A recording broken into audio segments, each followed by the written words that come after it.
ਵਾਹਿਗੁਰੂ ਜੀ ਕਾ ਖਾਲਸਾ ਵਾਹਿਗੁਰੂ ਜੀ ਕੀ ਫਤਿਹ। ਅਸਲਾਮ ਵਾਲੇਕਮ ਆਦਾਬ ਅਰਜ਼ ਮਹਾਂ ਤੁਹਾਡੀ ਹੋਸਟ ਨੀਲਮ ਕੌਰ ਤੇ ਮੈਂ ਟੀਵੀ ਫੋਰ ਸਾਰੇ ਦਰਸ਼ਕਾਂ ਤੇ ਸਰੋਤਿਆਂ ਨੂੰ ਜੀ ਆਇਆਂ ਕਹਿੰਦੀ ਆ ਪ੍ਰੋਗਰਾਮ ਸੱਚੋ ਸੱਚ ਵਿੱਚ ਜਿਹੜੇ ਇਸ ਪ੍ਰੋਗਰਾਮ ਨਾਲ ਦੇਸ਼ਾਂ ਵਿਦੇਸ਼ਾਂ ਤੋਂ ਜੁੜ ਚੁੱਕੇ ਨੇ। ਖਾਲਸਾ ਨਫਰ ਸੈਂਟਰ ਦੇ ਸੰਚਾਲਕ ਡਾਕਟਰ ਅਮਰਜੀਤ ਸਿੰਘ ਜੀ ਮੇਰੇ ਨਾਲ ਮੌਜੂਦ ਨੇ। ਆਓ ਉਹਨਾਂ ਨਾਲ ਗੱਲਬਾਤ ਕਰਕੇ ਅੱਜ ਦੇ ਇਸ਼ੂਜ਼ ਉੱਪਰ ਉਹਨਾਂ ਤੋਂ ਉਹਨਾਂ ਦਾ ਤਜ਼ੀਆ ਜਾਣਦੇ ਹਾਂ। ਜੀ ਡਾਕਟਰ ਸਾਹਿਬ ਵਾਹਿਗੁਰੂ ਜੀ ਕਾ ਖਾਲਸਾ ਵਾਹਿਗੁਰੂ ਜੀ ਕੀ ਫਤਿਹ। हाँ जी नीलम कौर जी ਤੁਹਾਨੂੰ ਵੀ ਤੇ ਦੁਨੀਆ ਭਰ ਚ ਬੈਠੇ ਸਾਡੇ ਬਹੁਤ ਹੀ ਪਿਆਰੇ ਸੋਹਣੇ ਸਿਆਣੇ ਟੀਵੀ 84 ਦੇ ਵਿਊਅਰਸ ਨੂੰ ਵੀ ਵਾਹਿਗੁਰੂ ਜੀ ਕਾ ਖਾਲਸਾ ਵਾਹਿਗੁਰੂ ਜੀ ਕੀ ਫਤਿਹ। ਸਾਡੇ ਬਹੁਤ ਹੀ ਪਿਆਰੇ ਮੁਸਲਮਾਨ ਭੈਣਾਂ ਭਰਾਵਾਂ ਨੂੰ ਅਸਲਾਮ ਅਲੈਕਮ। ਗੰਗਾ ਜਮਨੀ ਤਹਿਜ਼ੀਬ ਦੇ ਹਿੰਦੂ ਤਵੀਆਂ ਨੂੰ ਨਮੋ ਨਮः। ਜੀ ਡਾਕਟਰ ਸਾਹਿਬ ਜੀ ਨੂੰ ਪ੍ਰੋਗਰਾਮ ਸੱਚੋ ਸੱਚ ਵਿੱਚ ਬਹੁਤ ਧੰਨਵਾਦ। ਜੀ ਡਾਕਟਰ ਸਾਹਿਬ ਅੱਜ 2 ਜੁਲਾਈ 2024 18 ਹਾੜ ਨਾਨਕਸ਼ਾਹੀ ਸੰਮਤ 556 ਦਾ ਦਿਨ ਹੈ ਤੇ ਡਾਕਟਰ ਸਾਹਿਬ ਪ੍ਰੋਗਰਾਮ ਸ਼ੁਰੂ ਕਰਨ ਤੋਂ ਪਹਿਲਾਂ ਅਸੀਂ ਆਪਣੇ ਦਰਸ਼ਕਾਂ ਤੇ ਸਰੋਤਿਆਂ ਨੂੰ ਹਮੇਸ਼ਾ ਤਰ੍ਹਾਂ ਦੱਸਦੇ ਵਿਊਅਰਸ ਜੇ ਤੁਸੀਂ ਹੱਕ ਸੱਚ ਇਨਸਾਫ ਤੇ ਪੈਰਾ ਦਿੰਦਾ ਇੱਕੋ ਇੱਕ ਚੈਨਲ ਟੀਵੀ 84 ਨੂੰ ਦੇਖਣਾ ਚਾਹੁੰਦੇ ਹੋ ਤਾਂ ਤੁਸੀਂ ਦੇਖ ਸਕਦੇ ਸਪੈਕਟਰਮ ਕੇਬਲ ਆਰਸੀਐਨ ਕੇਬਲ ਵੈਬਫ੍ਰਮ ਕੈਨੇਡਾ roku ਜਾਦੂ ਬਾਕਸ ਸ਼ਾਵਾ ਫੇਸਬੁੱਕ ਟੀਵੀ 84 ਦੀ ਐਪ ਰਾਹੀਂ online streaming and IP box ਤੇ ਤੁਸੀਂ ਟੀਵੀ 84 ਨੂੰ ਦੇਖ ਸਕਦੇ ਹੋ। ਵਿਊਅਰਸ ਜੇ ਤੁਸੀਂ ਟੀਵੀ 84 ਦੇ ਪ੍ਰੋਗਰਾਮ ਸੱਚੋ ਸੱਚ ਨਾਲ ਫੇਸਬੁੱਕ ਰਾਹੀਂ ਜੁੜੇ ਹੋ ਤਾਂ ਇਸ ਨੂੰ ਵੱਧ ਲਾਈਕ ਕਰੋ ਤੇ ਸ਼ੇਅਰ ਕਰੋ ਅਤੇ ਨਾਲ ਹੀ YouTube ਤੇ ਸਬਸਕ੍ਰਾਈਬ ਕਰੋ। ਇਹ ਵੀ ਦੱਸ ਦਿਓ ਕਿ ਤੁਸੀਂ ਟੀਵੀ 84 ਦੀ ਐਪ ਨੂੰ ਐਂਡਰੋਇਡ ਐਂਡ ਐਪ ਸਟੋਰ ਤੇ ਡਾਊਨਲੋਡ ਕਰਕੇ ਜੋ ਟੀਵੀ 84 ਦੀ ਲਾਈਵ ਸਟ੍ਰੀਮ ਹੈ ਇਸ ਨੂੰ ਤੁਸੀਂ 24 ਆਵਰਸ ਦੇਖ ਸਕਦੇ ਹੋ। ਸੋ ਵਿਊਅਰਸ ਪ੍ਰੋਗਰਾਮ ਦੀ ਸ਼ੁਰੂਆਤ ਕਰਨ ਜਾ ਰਹੇ ਹਾਂ। ਇਸ ਵੀਕ ਦਾ ਪਹਿਲਾ ਪ੍ਰੋਗਰਾਮ ਕਰਨ ਜਾ ਰਹੇ ਹਾਂ ਔਰ ਮੰਡੇ ਆਪਾਂ ਮਿਸ ਕੀਤਾ ਸੀ ਉਸ ਲਈ ਆਪਾਂ ਮਾਫੀ ਚਾਹੁੰਦੇ ਹਾਂ। ਉਸ ਦਾ ਕਾਰਨ ਵੀ ਤੁਹਾਨੂੰ ਪਤਾ ਹੈ। ਸੋ ਆਸ ਕਰਦੇ ਹਾਂ ਜਿਹੜਾ ਤੁਹਾਡਾ ਵੀਕਐਂਡ ਹੈ ਬਹੁਤ ਹੀ ਵਧੀਆ ਗੁਜ਼ਰਿਆ ਹੋਏਗਾ। ਸੋ ਅੱਜ ਦੇ ਪ੍ਰੋਗਰਾਮ ਦੇ ਵਿੱਚ ਜਿਹੜਾ ਆਪਾਂ ਵੀਕਐਂਡ ਦੇ ਹਵਾਲੇ ਨਾਲ ਡਾਕਟਰ ਸਾਹਿਬ ਕੋਲੋਂ ਉਹਨਾਂ ਦੀ ਜ਼ੁਬਾਨੀ ਪੁੱਛਾਂਗੇ ਕਿ ਉਹ ਕਿੱਥੇ ਗਏ ਸੀ। ਉਹ ਤਾਂ ਸਾਰੇ ਐਪ ਤੇ ਚੱਲ ਰਹੀ ਸੀ ਉਹਨਾਂ ਬਾਰੇ ਜਿਹੜੇ ਉੱਥੇ ਉਹਨਾਂ ਨੇ ਸੰਗਤਾਂ ਦੇ ਰੂਬਰੂ ਹੋਏ ਨੇ ਉਹਨਾਂ ਨਾਲ ਕੀ ਵਿਚਾਰ ਵਟਾਂਦਰਾ ਹੋਇਆ ਸੋ ਕੀ ਕਾਰਗੁਜ਼ਾਰੀ ਹੈ ਉਸ ਬਾਰੇ ਆਪਾਂ ਵੀਕਐਂਡ ਦੇ ਹਵਾਲੇ ਨਾਲ ਉਹਨਾਂ ਤੋਂ ਪੁੱਛਾਂਗੇ ਔਰ ਨਾਲ ਹੀ ਜਿਹੜੇ ਅੱਜ ਦੇ ਜਿਹੜੇ ਅਹਿਮ ਇਸ਼ੂ ਨੇ ਉਸ ਦੇ ਹਵਾਲੇ ਨਾਲ ਆਪਾਂ ਗੱਲਬਾਤ ਕਰਾਂਗੇ ਔਰ ਹਮੇਸ਼ਾ ਤਰ੍ਹਾਂ ਜਿਸ ਤਰ੍ਹਾਂ ਕਿ ਆਪਣੇ ਪ੍ਰੋਗਰਾਮ ਦੀ ਸ਼ੁਰੂਆਤ ਕਰਦੇ ਹਾਂ ਆਪਣੇ ਸਪਾਂਸਰਸ਼ਿਪ ਦੇ ਹਵਾਲੇ ਨਾਲ ਉਸ ਦੇ ਬਾਬਤ ਆਪਾਂ ਗੱਲਬਾਤ ਕਰਾਂਗੇ। ਸੋ ਪ੍ਰੋਗਰਾਮ ਦੀ ਸ਼ੁਰੂਆਤ ਕਰਨ ਜਾ ਰਹੇ ਹਾਂ ਅੱਜ ਦੀ ਸਪਾਂਸਰਸ਼ਿਪ ਦੇ ਹਵਾਲੇ ਨਾਲ ਕਿ ਅੱਜ ਦੇ ਪ੍ਰੋਗਰਾਮ ਸੱਚੋ ਸੱਚ ਨੂੰ ਸਪਾਂਸਰ ਕੀਤਾ ਗਿਆ ਹੈ ਸਰੀ ਬ੍ਰਿਟਿਸ਼ ਕੋਲੰਬੀਆ ਕੈਨੇਡਾ ਤੋਂ ਸਰਦਾਰ ਜਗਜੀਤ ਸਿੰਘ ਜਰਾ ਵੱਲੋਂ। ਸੋ ਇਹ ਟੀਵੀ 84 ਦੇ ਪੱਕੇ ਸਪੋਰਟਰ ਨੇ ਔਰ ਇਹ ਅਪੀਲ ਕਰਦੇ ਨੇ ਕਿ ਤੁਸੀਂ ਜਿਹੜੇ ਪ੍ਰੋਗਰਾਮ ਸੱਚੋ ਸੱਚ ਨੂੰ ਔਰ ਜਿਹੜਾ ਟੀਵੀ 84 ਦੇ ਇਸ ਦੀ ਵੱਧ ਤੋਂ ਵੱਧ ਸਪੋਰਟ ਕਰੋ। ਸੋ ਕਿਉਂਕਿ ਟੀਵੀ 84 ਇੱਕ ਪੰਥਕ ਚੈਨਲ ਹੈ ਸੋ ਇਸ ਦੀ ਵੱਧ ਤੋਂ ਵੱਧ ਸਪੋਰਟ ਕੀਤੀ ਜਾਵੇ ਔਰ ਮਾਈਕ ਸਹਾਇਤਾ ਕੀਤੀ ਜਾਵੇ। ਸੋ ਅੱਜ ਦੀ ਸਪਾਂਸਰਸ਼ਿਪ ਲਈ ਅਸੀਂ ਸਰਦਾਰ ਜਗਜੀਤ ਸਿੰਘ ਜਰਾ ਦਾ ਦਿਲ ਤੋਂ ਧੰਨਵਾਦ ਕਰਦੇ ਹਾਂ ਔਰ ਤੁਹਾਨੂੰ ਅਪੀਲ ਤੇ ਬੇਨਤੀ ਕਰਦੇ ਹਾਂ ਕਿ ਤੁਸੀਂ ਪ੍ਰੋਗਰਾਮ ਸੱਚੋ ਸੱਚ ਨੂੰ ਵੱਧ ਤੋਂ ਵੱਧ ਸਪਾਂਸਰ ਕਰੋ। ਸਪਾਂਸਰਸ਼ਿਪ ਲਈ ਤੁਸੀਂ ਸਾਨੂੰ ਕਾਲ ਕਰ ਸਕਦੇ ਸਾਡੇ ਫੋਨ ਨੰਬਰ ਤੇ 5166619184 ਸੇਮ ਨੰਬਰ ਤੇ WhatsApp ਕਰ ਸਕਦੇ ਹੋ। ਤੁਸੀਂ ਸਾਨੂੰ ਈਮੇਲ ਵੀ ਕਰ ਸਕਦੇ info@tv84.tv ਤੇ। ਸੋ ਵਿਊਅਰਸ ਪਹਿਲੇ ਸੈਗਮੈਂਟ ਦੇ ਵਿੱਚ ਆਪਾਂ ਗੱਲਬਾਤ ਕਰਨ ਜਾ ਰਹੇ ਹਾਂ ਕਿ ਇਸ ਵਾਰ ਜੂਨ ਦੇ ਮਹੀਨੇ ਘੱਲੂਘਾਰਾ 84 ਦੀ ਜਿਹੜੀ ਦੁਖਦ 40ਵੀਂ ਸਾਲਾਨਾ ਯਾਦ ਨਾਲ ਸੰਬੰਧਿਤ ਦੁਨੀਆ ਭਰ ਦੇ ਵਿੱਚ ਬਹੁਤ ਸਾਰੇ ਸਮਾਗਮ ਹੋਏ ਨੇ ਔਰ ਹੁਣ ਜੁਲਾਈ ਦਾ ਜਿਹੜਾ ਮਹੀਨਾ ਉਹ ਚੜ ਚੁੱਕਿਆ ਪਰ ਇਨਸਾਫ ਅਤੇ ਸਿੱਖੀ ਸਪਿਰਟ ਦਾ ਤਕਾਜ਼ਾ ਇਹ ਹੈ ਕਿ 35 ਮਿਲੀਅਨ ਸਿੱਖ ਕੌਮ ਸ਼ਹੀਦਾਂ ਦੇ ਡੁੱਲੇ ਖੂਨ ਦਾ ਹੱਕ ਲੈਣ ਲਈ ਸਿਰ ਜੋੜ ਕੇ ਬੈਠੇ ਅਤੇ ਖਾਲਿਸਤਾਨ ਦੀ ਪ੍ਰਾਪਤੀ ਲਈ ਜਿਹੜਾ ਫੈਸਲਾ ਕੌਣ ਜੰਗ ਹੈ ਉਹ ਛੇੜੀ ਜਾਵੇ। ਸੋ ਇਸ ਬਾਰੇ ਆਪਾਂ ਗੱਲਬਾਤ ਕਰਨ ਜਾ ਰਹੇ ਹਾਂ। ਸੋ ਅਸੀਂ ਚਾਹਾਂਗੇ ਕਿ ਤੁਸੀਂ ਇਸੇ ਤਰ੍ਹਾਂ ਬਣੇ ਰਹਿਣਾ। ਦੇਖਣ ਸੁਣਨ ਲਈ ਤੁਹਾਡਾ ਸਭ ਦਾ ਬਹੁਤ ਬਹੁਤ ਧੰਨਵਾਦ ਹੈ। ਜੀ ਡਾਕਟਰ ਸਾਹਿਬ ਕੀ ਵਿਚਾਰਾਂ ਨੇ?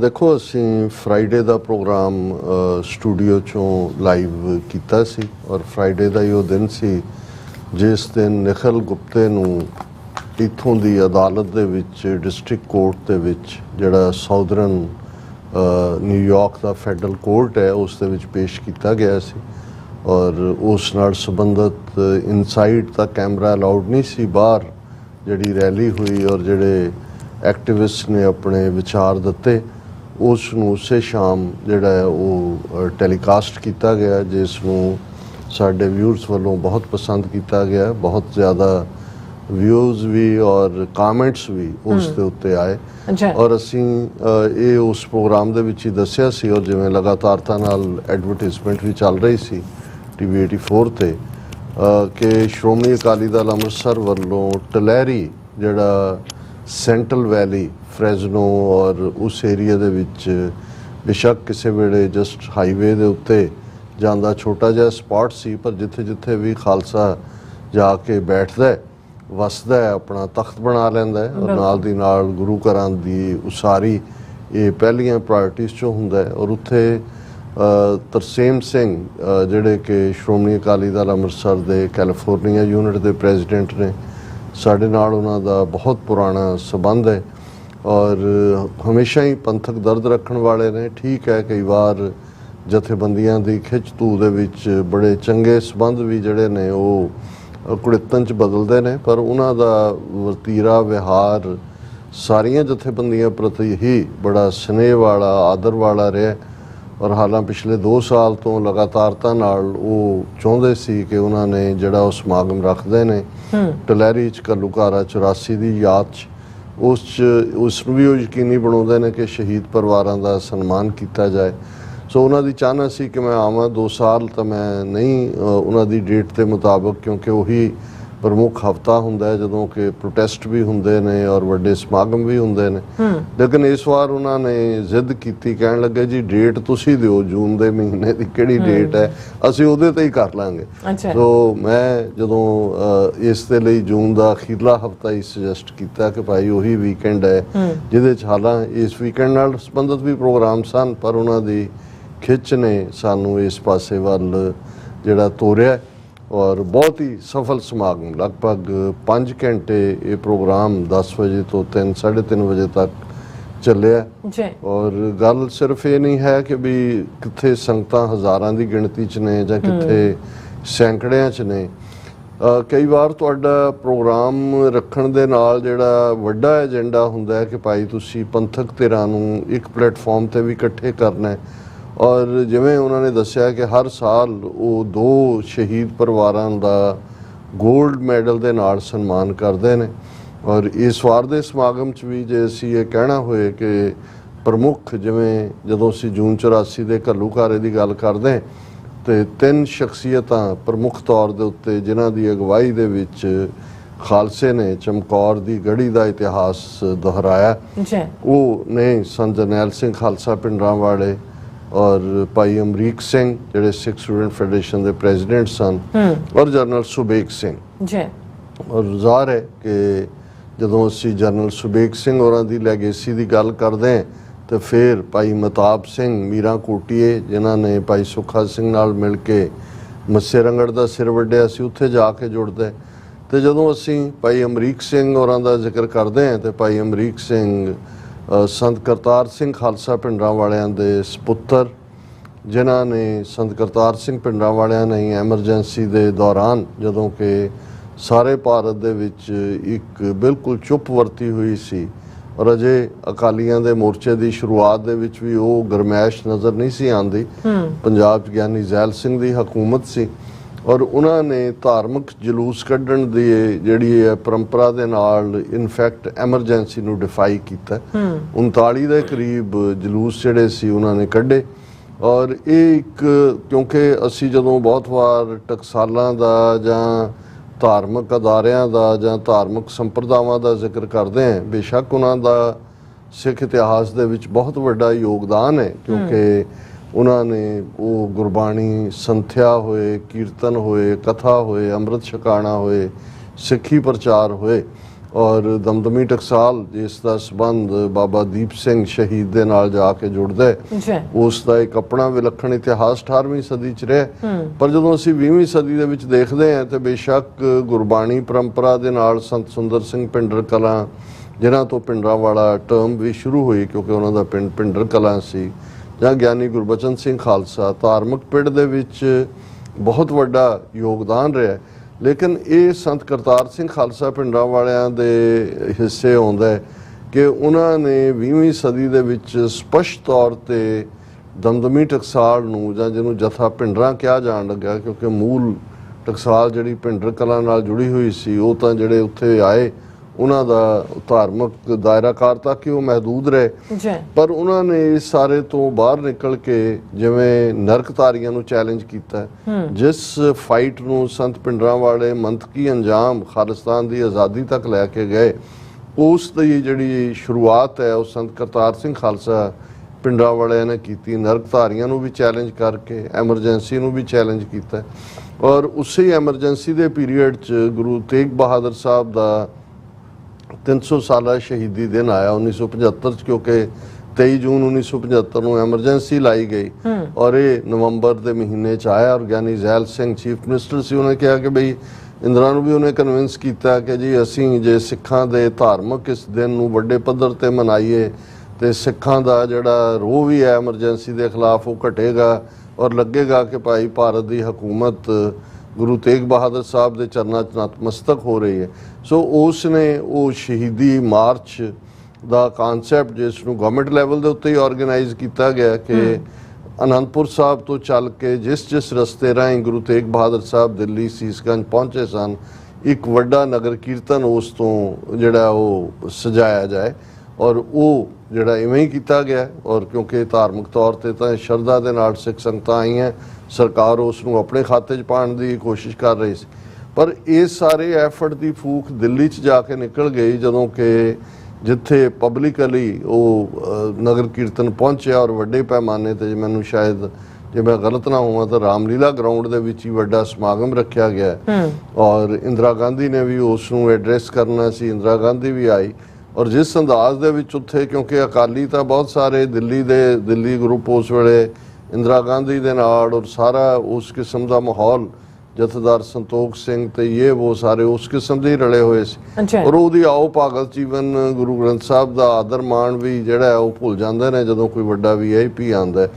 ਔਰ ਲੇਕਿਨ ਸੰਤ ਕਰਤਾਰ ਸਿੰਘ ਪਿੰਡਾਂ ਵਾਲਿਆਂ ਨੇ ਆਪਣੇ ਐਡਰੈਸ ਦੇ ਵਿੱਚ ਇੰਦਰਾ ਗਾਂਧੀ ਨੂੰ ਵੰਗਾਰਿਆ ਕਿ ਭਾਈ ਤੁਸੀਂ ਕੀ ਦੇਣਾ ਦਿਓਗੇ, ਤੁਹਾਡਾ ਤਾਂ ਜੋ ਗੁਰੂ ਤੇਗ ਬਹਾਦਰ ਸਾਹਿਬ ਨੇ ਤਿਲਕ ਜੰਜੂ ਤੁਹਾਡੇ ਧਾਰਮਿਕ ਹੱਕ ਔਰ ਜਿਹੜੀ ਤੁਹਾਡੇ ਕੋਲ ਸਿਆਸੀ ਤਾਕਤ ਹੈ ਉਹਨਾਂ ਦੀ ਬਦੌਲਤ ਹੈ, ਤੁਸੀਂ ਪੁੱਠੇ ਵੀ ਲਟਕ ਜਾਓ, ਤੁਹਾਡਾ ਜਿਹੜਾ ਉਹ ਤੁਸੀਂ ਉਸ ਕਰਜ਼ੇ ਨੂੰ ਨਹੀਂ ਦੇ ਸਕਦੇ।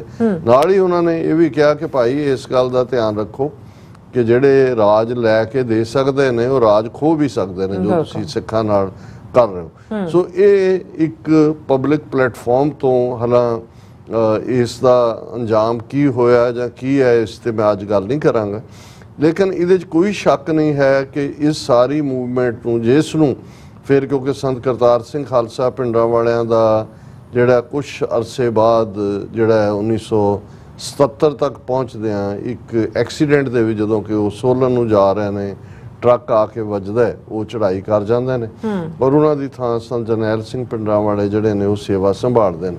ਮੈਂ ਬਹੁਤ ਵਾਰ ਇਸ ਵਾਕਿਆ ਨੂੰ ਇਸ ਲਈ ਵੀ ਯਾਦ ਕਰਵਾਉਂਦਾ ਕਿ ਜਿਹੜੀਆਂ ਏਜੰਸੀਆਂ ਜਾਂ ਉਹਨਾਂ ਦੇ ਲਿਖੇ, ਉਹਨਾਂ ਦੇ ਖਰੀਦੇ ਲਿਖਾਰੀ ਜਿਹੜੇ ਨੇ ਲਿਖਤਾਂ ਲਿਖਦੇ ਨੇ ਕਿ ਸੰਤ ਜਰਨੈਲ ਸਿੰਘ ਹੋਰਾਂ ਨੂੰ ਸੰਜੇ ਗਾਂਧੀ ਲਿਆਇਆ ਜਾਂ ਗਿਆਨੀ ਜ਼ੈਲ ਸਿੰਘ ਜਾਂ ਉਹ ਪ੍ਰਮੋਟ ਕੀਤਾ, ਉਹ ਤਾਂ ਬਾਅਦ 'ਚ ਉਹਨਾਂ ਦੇ ਹੱਥਾਂ 'ਚੋਂ ਨਿਕਲ ਗਏ। ਕਿਉਂਕਿ ਜੇ ਤੁਸੀਂ ਸੰਤ ਕਰਤਾਰ ਸਿੰਘ ਖਾਲਸਾ ਪਿੰਡਾਂ ਵਾਲਿਆਂ ਦੇ ਇਸ ਰੋਲ ਨੂੰ ਦੇਖੋਗੇ ਕਿ ਵੀ ਉਹਨਾਂ ਨੇ ਕਿਵੇਂ ਇੰਦਰਾ ਗਾਂਧੀ ਨੂੰ ਤਾਂ ਵੰਗਾਰਿਆ ਐਮਰਜੈਂਸੀ ਦੇ ਖਿਲਾਫ 39 ਦੇ ਕਰੀਬ ਨਗਰ ਕੀਰਤਨ, ਨਰਕਧਾਰੀਆਂ ਨੂੰ ਵੰਗਾਰਿਆ, ਤਾਂ ਫਿਰ ਇਹ ਜਿਹੜਾ ਸਾਰਾ ਇਲਜ਼ਾਮ ਹੈ ਇਹ ਆਪਣੇ ਆਪ ਦੇ ਵਿੱਚ ਹੀ ਜਿਹਨੂੰ ਮੂੰਹ ਪਰਨੇ ਡਿੱਗਿਆ ਤੁਹਾਨੂੰ ਨਜ਼ਰ ਆਏਗਾ। ਸੋ ਭਾਈ ਅਮਰੀਕ ਸਿੰਘ ਉਹਨਾਂ ਸੰਤ ਕਰਤਾਰ ਸਿੰਘ ਪਿੰਡਾਂ ਵਾਲਿਆਂ ਦੇ ਸਪੁੱਤਰ ਸੀ ਔਰ ਅੱਜ ਜਦੋਂ ਅਸੀਂ ਗੱਲ ਕਰ ਰਹੇ ਹਾਂ 2 ਜੁਲਾਈ ਦਾ ਦਿਨ ਹੈ, 2 ਜੁਲਾਈ 1978 ਨੂੰ ਭਾਈ ਅਮਰੀਕ ਸਿੰਘ ਸਿੱਖ ਸਟੂਡੈਂਟ ਫੈਡਰੇਸ਼ਨ ਦੇ ਪ੍ਰੈਜ਼ੀਡੈਂਟ ਚੁਣੇ ਗਏ ਸੀ। ਹੁਣ ਇਹ ਸਾਰੀ ਰੈਲੇਵੈਂਸ ਇਸ ਲਈ ਹੋਰ ਵੀ ਬਣ ਜਾਂਦੀ ਹੈ ਕਿ ਬੇਸ਼ੱਕ ਸਿੱਖ ਸਟੂਡੈਂਟ ਫੈਡਰੇਸ਼ਨ 1946 ਦੇ ਦੌਰ 'ਚ ਹੋਂਦ ਚਾਹੁੰਦੀ ਹੈ, 47 ਵੇਲੇ ਵੀ ਜੋ ਫੈਡਰੇਸ਼ਨ ਵਾਲੇ ਚਾਹੁੰਦੇ ਸੀ ਜਿਨ੍ਹਾਂ ਦੇ ਨਾਲ ਸੰਪਰਕ ਦੇ ਵਿੱਚ ਸੀ ਜਿਹੜੇ ਪੰਥ ਪ੍ਰਸਤ ਸਿੱਖ ਆਗੂ ਜਿਨ੍ਹਾਂ 'ਚ ਸਰ ਕਪੂਰ ਸਿੰਘ ਜਿਹੜੇ ਭਾਵੇਂ ਉਸ ਵੇਲੇ ICS ਆਫੀਸਰ ਸਨ, ਪਰ ਉਹ ਸਮਝਦੇ ਸੀ ਕਿ ਭਾਈ ਦੇਸ਼ ਦੇ ਵਿੱਚ ਸੱਤਾ ਪਰਿਵਰਤਨ ਹੋਣ ਜਾ ਰਿਹਾ, ਅੰਗਰੇਜ਼ ਨਿਕਲ ਰਹੇ ਨੇ, ਮੁਸਲਿਮ ਲੀਗ ਦਾ ਜਿਹੜਾ ਉਸ ਦੇ ਉੱਤੇ ਟੇਕ ਹੈ ਉਹ ਪਾਕਿਸਤਾਨ ਦੇ ਉੱਤੇ ਆਲਮੋਸਟ ਖੜ ਗਏ ਸੀ 23 ਮਾਰਚ 1940 ਨੂੰ ਹੀ ਔਰ ਨੈਸ਼ਨਲਿਸਟ ਜਿਹੜੇ ਨੇ ਗਾਂਧੀ, ਨਹਿਰੂ ਐਂਡ ਕੰਪਨੀ ਸਿੱਖ ਲੀਡਰਾਂ ਨਾਲ ਜਿਹੜਾ ਹੈ ਉਹ ਉਹਨਾਂ ਦੀਆਂ ਅੱਖਾਂ 'ਚ ਘੱਟਾ ਪਾ ਰਹੇ ਨੇ ਔਰ ਮਾਸਟਰ ਤਾਰਾ ਸਿੰਘ, ਬਲਦੇਵ ਸਿੰਘ, ਗਿਆਨੀ ਕਰਤਾਰ ਸਿੰਘ ਕਲਾਸ ਉਹ ਸਾਰਿਆਂ ਨੂੰ ਸਮਝਣ ਤੋਂ ਅਸਮਰਥ ਹੈ ਜੋ ਕੁਝ ਚੱਲ ਰਿਹਾ। ਸੋ ਉਸ ਪੀਰੀਅਡ 'ਚ ਵੀ ਸਿੱਖ ਸਟੂਡੈਂਟ ਫੈਡਰੇਸ਼ਨ ਦਾ ਰੋਲ ਇੱਕ ਆਜ਼ਾਦ ਮੁਲਕ ਖਾਲਿਸਤਾਨ ਰਹੀ ਸੀ, ਪਰ ਪੋਸਟ 47 ਹੌਲੀ ਹੌਲੀ ਉਹਦਾ ਪ੍ਰਭਾਵ ਖਤਮ ਹੁੰਦਾ ਚਲਾ ਗਿਆ ਤੇ 1978 ਤੱਕ ਪਹੁੰਚਦੇ ਆ ਤਾਂ ਸਿੱਖ ਸਟੂਡੈਂਟ ਫੈਡਰੇਸ਼ਨ ਦਾ ਹਾਲ ਇਹ ਸੀ ਕਿ ਚੰਡੀਗੜ੍ਹ ਦੇ ਇੱਕ ਹੋਟਲ 'ਚ 2-4 ਨੌਜਵਾਨ ਬਹਿ ਕੇ ਚਾਹ ਪੀ ਕੇ ਉਹ ਇੱਕ ਬਿਆਨ ਜਾਰੀ ਕਰ ਦਿੰਦੇ ਸੀ ਕਿ ਜੀ ਆ ਹੁਣ ਪ੍ਰਧਾਨ ਹੋਏਗਾ ਫੈਡਰੇਸ਼ਨ ਦਾ, ਸੈਕਟਰੀ ਹੋਏਗਾ। ਉਹਨਾਂ ਦੀਆਂ ਕੋਈ ਜੜ੍ਹਾਂ ਨਹੀਂ ਸੀ ਪੰਜਾਬ ਦੇ ਵਿੱਚ। ਬਹੁਤ ਤੇਜ਼ੀ ਦੇ ਨਾਲ ਜਿਹੜੀਆਂ ਕਮਿਊਨਿਸਟ ਜਥੇਬੰਦੀਆਂ ਨਾਲ ਸੰਬੰਧਿਤ ਸਟੂਡੈਂਟ ਯੂਨੀਅਨ ਸੀ, ਉਹਨਾਂ ਨੇ ਨੌਜਵਾਨੀ ਨੂੰ ਆਪਣੀ ਜਕੜ 'ਚ, ਆਪਣੀ ਪਕੜ 'ਚ ਲੈ ਲਿਆ ਸੀ। ਜਿਵੇਂ ਪੰਜਾਬ ਸਟੂਡੈਂਟ ਯੂਨੀਅਨ PSU, ਇਹ ਜਿਹੜੀ CPIM ਸੀ, Communist Party of India Marxist, ਉਹਨਾਂ ਦਾ ਸਟੂਡੈਂਟ ਵਿੰਗ ਸੀ। ਇਸੇ ਤਰ੍ਹਾਂ SFI Student Federation of India, ਇਹ CPI ਦਾ ਵਿੰਗ ਸੀ। ਇਸੇ ਤਰ੍ਹਾਂ RSS ਵਾਲੇ DAV ਕਾਲਜਾਂ ਸਕੂਲਾਂ 'ਚ ਬੜੇ ਹੋਏ ਸੀ, ਉਹਨਾਂ ਦਾ ਵਿੰਗ ਅਖਿਲ ਭਾਰਤੀ ਵਿਦਿਆਰਥੀ ਪਰਿਸ਼ਦ ਸੀ। ਸੋ ਇਸ ਸਾਰੇ ਦੇ ਚਲਦਿਆਂ ਅਕਾਲੀਆਂ ਦੀ ਤਾਂ ਕੋਈ ਹੈ ਹੀ ਨਹੀਂ ਸੀ ਜਿਹੜੀ ਹੈ ਉਹ ਕੋਈ ਸਟੂਡੈਂਟ ਵਿੰਗ। ਜਿਵੇਂ ਮੈਂ ਕਿਹਾ, ਉਹਨੂੰ ਕਹਿਣ ਨੂੰ ਉਹਦੇ ਨਾਲ ਹਰਾਵਲ ਜਥਾ ਜ਼ਬਾਨੀ ਕਲਾਮੀ ਕਹਿੰਦੇ ਸੀ, ਪਰ ਬਲਵੰਤ ਸਿੰਘ ਰਾਮੂਵਾਲੀਏ ਵਰਗਾ ਕਿੰਨੇ ਸਾਲ ਪ੍ਰਧਾਨ ਰਿਹਾ, ਕਰਨਾ ਕਦਰਨਾ ਕੀ ਹੈ, ਉਹੀ ਕਵੀਸ਼ਰੀ ਗਾ ਲਈ, ਪੈਸੇ ਇਕੱਠੇ ਕਰ ਲਏ, ਇਸ ਤੋਂ ਬਿਯੋਂਡ ਨਹੀਂ ਸੀ। ਲੇਕਿਨ ਕਿਉਂਕਿ ਜਦੋਂ 13 ਅਪ੍ਰੈਲ 1978 ਦਾ ਸਾਕਾ ਵਾਪਰ ਜਾਂਦਾ ਹੈ, ਅੰਮ੍ਰਿਤਸਰ 'ਚ ਨਰਕਧਾਰੀਆਂ ਦੇ ਹੱਥੋਂ 13 ਸਿੰਘ ਸ਼ਹੀਦ ਹੁੰਦੇ ਨੇ, ਕਈ ਦਰਜਨ ਫੱਟੜ ਹੁੰਦੇ ਨੇ, ਔਰ ਉਸ ਪੀਰੀਅਡ ਤੋਂ ਬਾਅਦ ਇਹ ਮਹਿਸੂਸ ਕੀਤਾ ਗਿਆ ਕਿ ਵੀ ਜੇ ਨੌਜਵਾਨੀ ਨੇ, ਜਿਹੜੀ ਨੌਜਵਾਨੀ ਹਮੇਸ਼ਾ ਤਬਦੀਲੀ ਲਿਆਂਦੀ ਹੈ, ਉਸ ਨੂੰ ਖੜਾ ਕਰਨਾ ਹੈ ਤੇ ਫੈਡਰੇਸ਼ਨ ਨੂੰ ਪੈਰਾਂ ਤੇ ਕੀਤਾ ਜਾਏ। ਸੋ ਭਾਈ ਅਮਰੀਕ ਸਿੰਘ ਹੋਰਾਂ ਨੂੰ, ਔਰ ਕਿਉਂਕਿ ਸੰਤ ਜਰਨੈਲ ਸਿੰਘ ਭਿੰਡਰਾਂਵਾਲਿਆਂ ਦਾ ਉਹ ਵਾਰ ਸੀ, ਔਰ ਭਾਈ ਅਮਰੀਕ ਸਿੰਘ ਸੰਤ ਕਰਤਾਰ ਸਿੰਘ ਭਿੰਡਰਾਂਵਾਲਿਆਂ ਦੇ ਸਪੁੱਤਰ ਸਨ, MA ਕਰ ਰਹੇ ਸੀ ਖਾਲਸਾ ਕਾਲਜ ਅੰਮ੍ਰਿਤਸਰ ਦੇ ਵਿੱਚ, ਬੜੇ ਸੁਲਝੇ ਹੋਏ ਔਰ ਸਪਸ਼ਟ ਔਰ ਜੀਵਨ ਦੇ ਵਿੱਚ ਉਹ ਖੁਸ਼ਬੂ ਸਿੱਖੀ ਦੀ। ਔਰ ਉਹ ਅੱਜ ਦੇ ਦਿਨ 2 ਜੁਲਾਈ 1978 ਨੂੰ ਸਿੱਖ ਸਟੂਡੈਂਟ ਫੈਡਰੇਸ਼ਨ ਦੇ ਪ੍ਰੈਜ਼ੀਡੈਂਟ ਬਣਦੇ ਨੇ। ਤੇ ਫਿਰ 78 ਤੋਂ ਜੂਨ ਦੇ ਪਹਿਲੇ ਹਫਤੇ ਤੱਕ ਅਸੀਂ ਦੇਖੀਏ ਆਲਮੋਸਟ 6 ਸਾਲ ਦੀ ਕਾਰਗੁਜ਼ਾਰੀ ਸਿੱਖ ਸਟੂਡੈਂਟ ਫੈਡਰੇਸ਼ਨ ਨੇ ਬਹੁਤ ਵੱਡੀ ਤਬਦੀਲੀ ਲਿਆਂਦੀ। ਫਿਰ ਕਿਵੇਂ ਉਹ ਨੌਜਵਾਨ ਸਿੱਖ ਸਟੂਡੈਂਟ ਫੈਡਰੇਸ਼ਨ ਦੇ ਹੀ ਜੂਨ 84 ਤੋਂ ਬਾਅਦ ਜਿਹੜਾ ਖਾਲਿਸਤਾਨ ਦਾ ਹਥਿਆਰਬੰਦ ਸੰਘਰਸ਼ ਵੀ ਲੜਿਆ ਗਿਆ, ਉਸ ਦੇ ਵਿੱਚ ਵੀ ਬਹੁਤ ਸਾਰੇ, ਭਾਵੇਂ ਕੋਈ ਕਮਾਂਡੋ 'ਚ ਗਿਆ, ਕੋਈ ਲਿਬਰੇਸ਼ਨ 'ਚ ਗਿਆ, ਕੋਈ ਦੂਜੇ, ਪਰ ਇਹ ਸਾਰੀ ਟ੍ਰੇਨਿੰਗ ਬਹੁਤ ਸਾਰੀ ਸਿੱਖ ਸਟੂਡੈਂਟ ਫੈਡਰੇਸ਼ਨ ਦੀ ਸੀ। ਔਰ ਭਾਈ ਅਮਰੀਕ ਸਿੰਘ ਦੇ ਹੁੰਦੇ ਆ ਫੈਡਰੇਸ਼ਨ ਦੇ ਕੈਂਪ ਵੀ, ਗੁਰਮਤ ਕੈਂਪ ਵੀ ਲੱਗੇ, ਪੌਂਟਾ ਸਾਹਿਬ ਹਿਮਾਚਲ ਦੇ ਵਿੱਚ ਵੀ, ਪੁੰਛ ਜੰਮੂ ਕਸ਼ਮੀਰ ਦੇ ਵਿੱਚ ਵੀ, ਹਾਦਸਾ ਵੀ ਪੁੰਛ ਦੇ ਵਿੱਚ ਵਾਪਰਿਆ ਸੀ ਇੱਕ, ਜਿਹਦੇ 'ਚ ਗੋਲੀ ਲੱਗਣ ਨਾਲ 1-2 ਨੌਜਵਾਨ ਜਿਹੜੇ ਨੇ ਐਕਸੀਡੈਂਟਲੀ ਸ਼ਹੀਦ ਹੋਏ। ਸੋ ਉਸ ਸਾਰੇ ਦੇ ਚਲਦੇ ਆ ਭਾਈ ਅਮਰੀਕ ਸਿੰਘ ਬਹੁਤ ਵੱਡਾ ਨਾਂ ਹੈ, ਔਰ ਇਹ ਉਹਨਾਂ ਨੇ ਸੰਤ ਭਿੰਡਰਾਂਵਾਲਿਆਂ ਦੇ ਜਿਹੜਾ ਸ਼ਾਨਾ ਬਿਸ਼ਾਨਾ ਜਿਸ ਨੂੰ ਕਹਿੰਦੇ ਨੇ ਨਾਲ ਵੀ ਤੁਰੇ। ਔਰ ਜੂਨ 5 ਔਰ 6 ਜੂਨ ਦੀ ਦਰਮਿਆਨੀ ਰਾਤ ਨੂੰ, ਕਿਉਂਕਿ ਜਨਰਲ ਸੁਬੇਗ ਸਿੰਘ ਤਾਂ ਇੱਕ ਰਾਤ ਪਹਿਲਾਂ ਉਹਨਾਂ ਦੀ ਸ਼ਹਾਦਤ ਹੋ ਜਾਂਦੀ ਹੈ, ਭਾਈ ਅਮਰੀਕ ਸਿੰਘ ਔਰ ਸੰਤ ਭਿੰਡਰਾਂਵਾਲਿਆਂ ਦੀ ਸ਼ਹਾਦਤ ਇਕੱਠੀ ਹੁੰਦੀ ਹੈ। ਹੁਣ ਭਾਈ ਅਮਰੀਕ ਸਿੰਘ ਹੋਰਾਂ ਦੇ ਜਿਹੜੇ ਜਦੋਂ ਉਹਨਾਂ ਦੀ ਸ਼ਹਾਦਤ ਹੋਈ, ਉਹ ਗ੍ਰਸਤੀ ਜੀਵਨ 'ਚ ਸਨ, ਉਹਨਾਂ ਦਾ ਸਪੁੱਤਰੀ ਸੀ, ਕਿਵੇਂ ਮਾਂ ਨੇ ਪਾਲਿਆ। ਪਰ ਭਾਈ ਅਮਰੀਕ ਸਿੰਘ ਹੋਰਾਂ ਦੇ ਸਪੁੱਤਰ ਭਾਈ ਤਰਲੋਚਨ ਸਿੰਘ, ਪਹਿਲਾਂ ਵੀ 2-3 ਸਟੇਜਸ ਤੇ ਅਸੀਂ ਇਕੱਠੇ ਹੋਏ ਹਾਂ, ਸਿਆਟਲ ਵੀ, ਸਰੀ ਵੀ, ਜਿਸ ਦਿਨ ਹਰਦੀਪ ਸਿੰਘ ਨਿੱਜਰ ਦਾ ਪਹਿਲਾ ਸਾਲਾਨਾ ਸ਼ਹੀਦੀ ਦਿਨ ਸੀ। ਸੋ ਇਸ ਸਮਾਗਮ ਦੇ ਵਿੱਚ ਖਾਸ ਤੌਰ ਤੇ ਭਾਈ ਤਰਲੋਚਨ ਸਿੰਘ, ਔਰ ਜਿਉਂ-ਜਿਉਂ ਮੈਂ ਗੱਲਬਾਤ ਕਰ ਰਿਹਾ, ਬੇਸ਼ੱਕ ਸਾਡੀ ਟੈਕਨੀਕਲ ਟੀਮ ਦਾ ਇੱਕ ਹਿੱਸਾ ਛੁੱਟੀ ਤੇ ਹੈ, ਲੇਕਿਨ ਜੋ ਵੀ ਯਤਨ ਹੋ ਰਹੇ ਨੇ ਅੱਜ ਦੇ ਪ੍ਰੋਗਰਾਮ ਨੂੰ ਔਰ ਆਉਣ ਵਾਲੇ ਦਿਨਾਂ 'ਚ ਵੀ ਕਵਰ ਕੀਤਾ ਜਾਏਗਾ। ਤੁਸੀਂ ਪਿਕਚਰਸ ਵੀ ਨਾਲ ਦੇਖ ਰਹੇ ਹੋ। ਸੋ ਭਾਈ ਤਰਲੋਚਨ ਸਿੰਘ ਜਿਹੜੇ ਮੁੱਖ ਬੁਲਾਰੇ ਦੇ ਤੌਰ ਤੇ ਵੀ ਉਹਨਾਂ ਨੇ ਸੰਗਤ ਨੂੰ ਸੰਬੋਧਨ ਕੀਤਾ, ਔਰ ਉਹਨਾਂ ਨੂੰ ਆਨਰ ਵੀ ਕੀਤਾ ਗਿਆ। ਮੈਨੂੰ ਇਹ ਮਾਣ ਦਿੱਤਾ ਗਿਆ ਮੈਂ ਉਹਨਾਂ ਨੂੰ ਆਨਰ ਕਰਾਂ, ਪਰ ਮੇਰੇ ਲਈ ਤਾਂ ਇਹ ਹੁੰਦਾ ਵੀ ਇਹਨਾਂ ਦੇ ਸਾਹਮਣੇ ਸਾਡਾ ਕੀ ਰੁਤਬਾ ਹੈ। ਔਰ ਇਹ ਜਦੋਂ ਅਸੀਂ 3rd ਜਨਰੇਸ਼ਨ ਤੱਕ ਦੇਖਦੇ ਹਾਂ ਤਾਂ ਫਿਰ ਇਹੀ ਹੁੰਦਾ ਹੈ ਕਿ, ਔਰ ਜਿਵੇਂ ਭਾਈ ਤਰਲੋਚਨ ਸਿੰਘ ਹੋਰਾਂ ਨੇ ਇਹ ਕਿਹਾ ਆਪਣੀ ਸਪੀਚ ਦੇ ਵਿੱਚ ਕਿ ਵੀ ਸਾਡੇ ਪਿਤਾ ਜੀ ਅਕਸਰ ਇਹ ਅਰਦਾਸ ਕਰਦੇ ਸੀ, ਜਿਹੜੇ ਨੇ ਆਪਣੇ ਦਾਦਾ ਜੀ ਦੇ ਸੰਤ ਕਰਤਾਰ ਸਿੰਘ, ਕਿ ਹੇ ਸਤਿਗੁਰੂ, ਤੁਹਾਡੇ ਦਸ਼ਮੇਸ਼ ਪਿਤਾ 4 ਸਾਹਿਬਜ਼ਾਦੇ ਸੀ, ਤੁਸੀਂ ਚਾਰੋਂ ਪੰਥ ਤੇ ਕੁਰਬਾਨ ਕੀਤੇ, ਇੱਕ ਵੀ ਨਹੀਂ ਰੱਖਿਆ, ਘੱਟੋ ਘੱਟ ਮੇਰੇ ਇੱਕ ਸਪੁੱਤਰ ਨੂੰ ਸ਼ਹੀਦੀ ਦੀ ਦਾਤ ਬਖਸ਼ੋ। ਸੋ ਭਾਈ ਅਮਰੀਕ ਸਿੰਘ ਦੀ ਸ਼ਹਾਦਤ ਬਹੁਤ ਵੱਡੀ ਗੱਲ ਹੈ, ਵੱਖਰੀ ਕਹਾਣੀ ਹੈ ਕਿ ਬਾਅਦ ਦੇ ਵਿੱਚ ਫੈਡਰੇਸ਼ਨ ਜਿਹੜੀ ਹੈ ਉਹ ਕਿਸ ਲੈਵਲ ਤੇ ਸਟਰਗਲ ਦਾ ਹਿੱਸਾ ਰਹੀ, ਲੇਕਿਨ ਅੱਜ ਉਹ ਫੈਡਰੇਸ਼ਨ ਕਿੱਥੇ ਹੈ ਜਾਂ ਉਸ ਦਾ ਕਿੰਨਾ ਕੁ ਵਜੂਦ ਬਚਿਆ। ਪਰ ਇਹ ਮੇਰੇ ਲਈ ਵੀ ਫਖਰ ਔਰ ਮਾਣ ਵਾਲੀ ਗੱਲ ਸੀ ਕਿ ਵੀ ਮੈਂ ਇਹਨਾਂ ਸ਼ਹੀਦ ਪਰਿਵਾਰਾਂ ਦੇ ਸੰਗਤ ਦਾ ਹਿੱਸਾ ਬਣਿਆ। ਇਸੇ ਤਰ੍ਹਾਂ ਭਾਈ ਜਗਰਾਜ ਸਿੰਘ, ਜਿਨ੍ਹਾਂ ਨੂੰ ਤੂਫਾਨ ਸਿੰਘ ਕਰਕੇ ਜਾਣਿਆ ਜਾਂਦਾ ਹੈ, ਜਿਨ੍ਹਾਂ ਦੇ ਉੱਤੇ ਬ੍ਰਿਟਿਸ਼ ਜਿਹੜੇ UK ਦੇ ਇੱਕ ਸਿੰਘ ਨੇ ਜਿਹੜੀ ਹੈ ਫਿਲਮ ਵੀ ਬਣਾਈ, ਇੱਥੇ ਵੀ ਦਿਖਾਈ ਗਈ। ਔਰ ਜੁਗਰਾਜ ਸਿੰਘ ਜਦੋਂ ਸ਼ਹੀਦ ਹੁੰਦੇ ਨੇ, ਯੰਗ ਮੈਨ 14-15 ਸਾਲ ਦੇ ਇਸ ਪਾਸੇ ਤੁਰੇ, ਤੇ ਉਹਨਾਂ ਦਾ ਜਿਹੜਾ ਗ੍ਰਸਤੀ ਜੀਵਨ ਵੀ ਸ਼ੁਰੂ ਹੋ ਚੁੱਕਾ ਸੀ। ਉਹਨਾਂ ਦੀ ਛੋਟੀ ਬੱਚੀ ਜਿਹੜੀ ਸ਼ਾਇਦ ਬਾਅਦ 'ਚ ਉਹਦਾ ਬਰਥ ਹੋਇਆ ਜਾਂ ਛੋਟੀ ਸੀ, ਮੈਨੂੰ ਇਸ ਦਾ ਨਹੀਂ ਹੈ।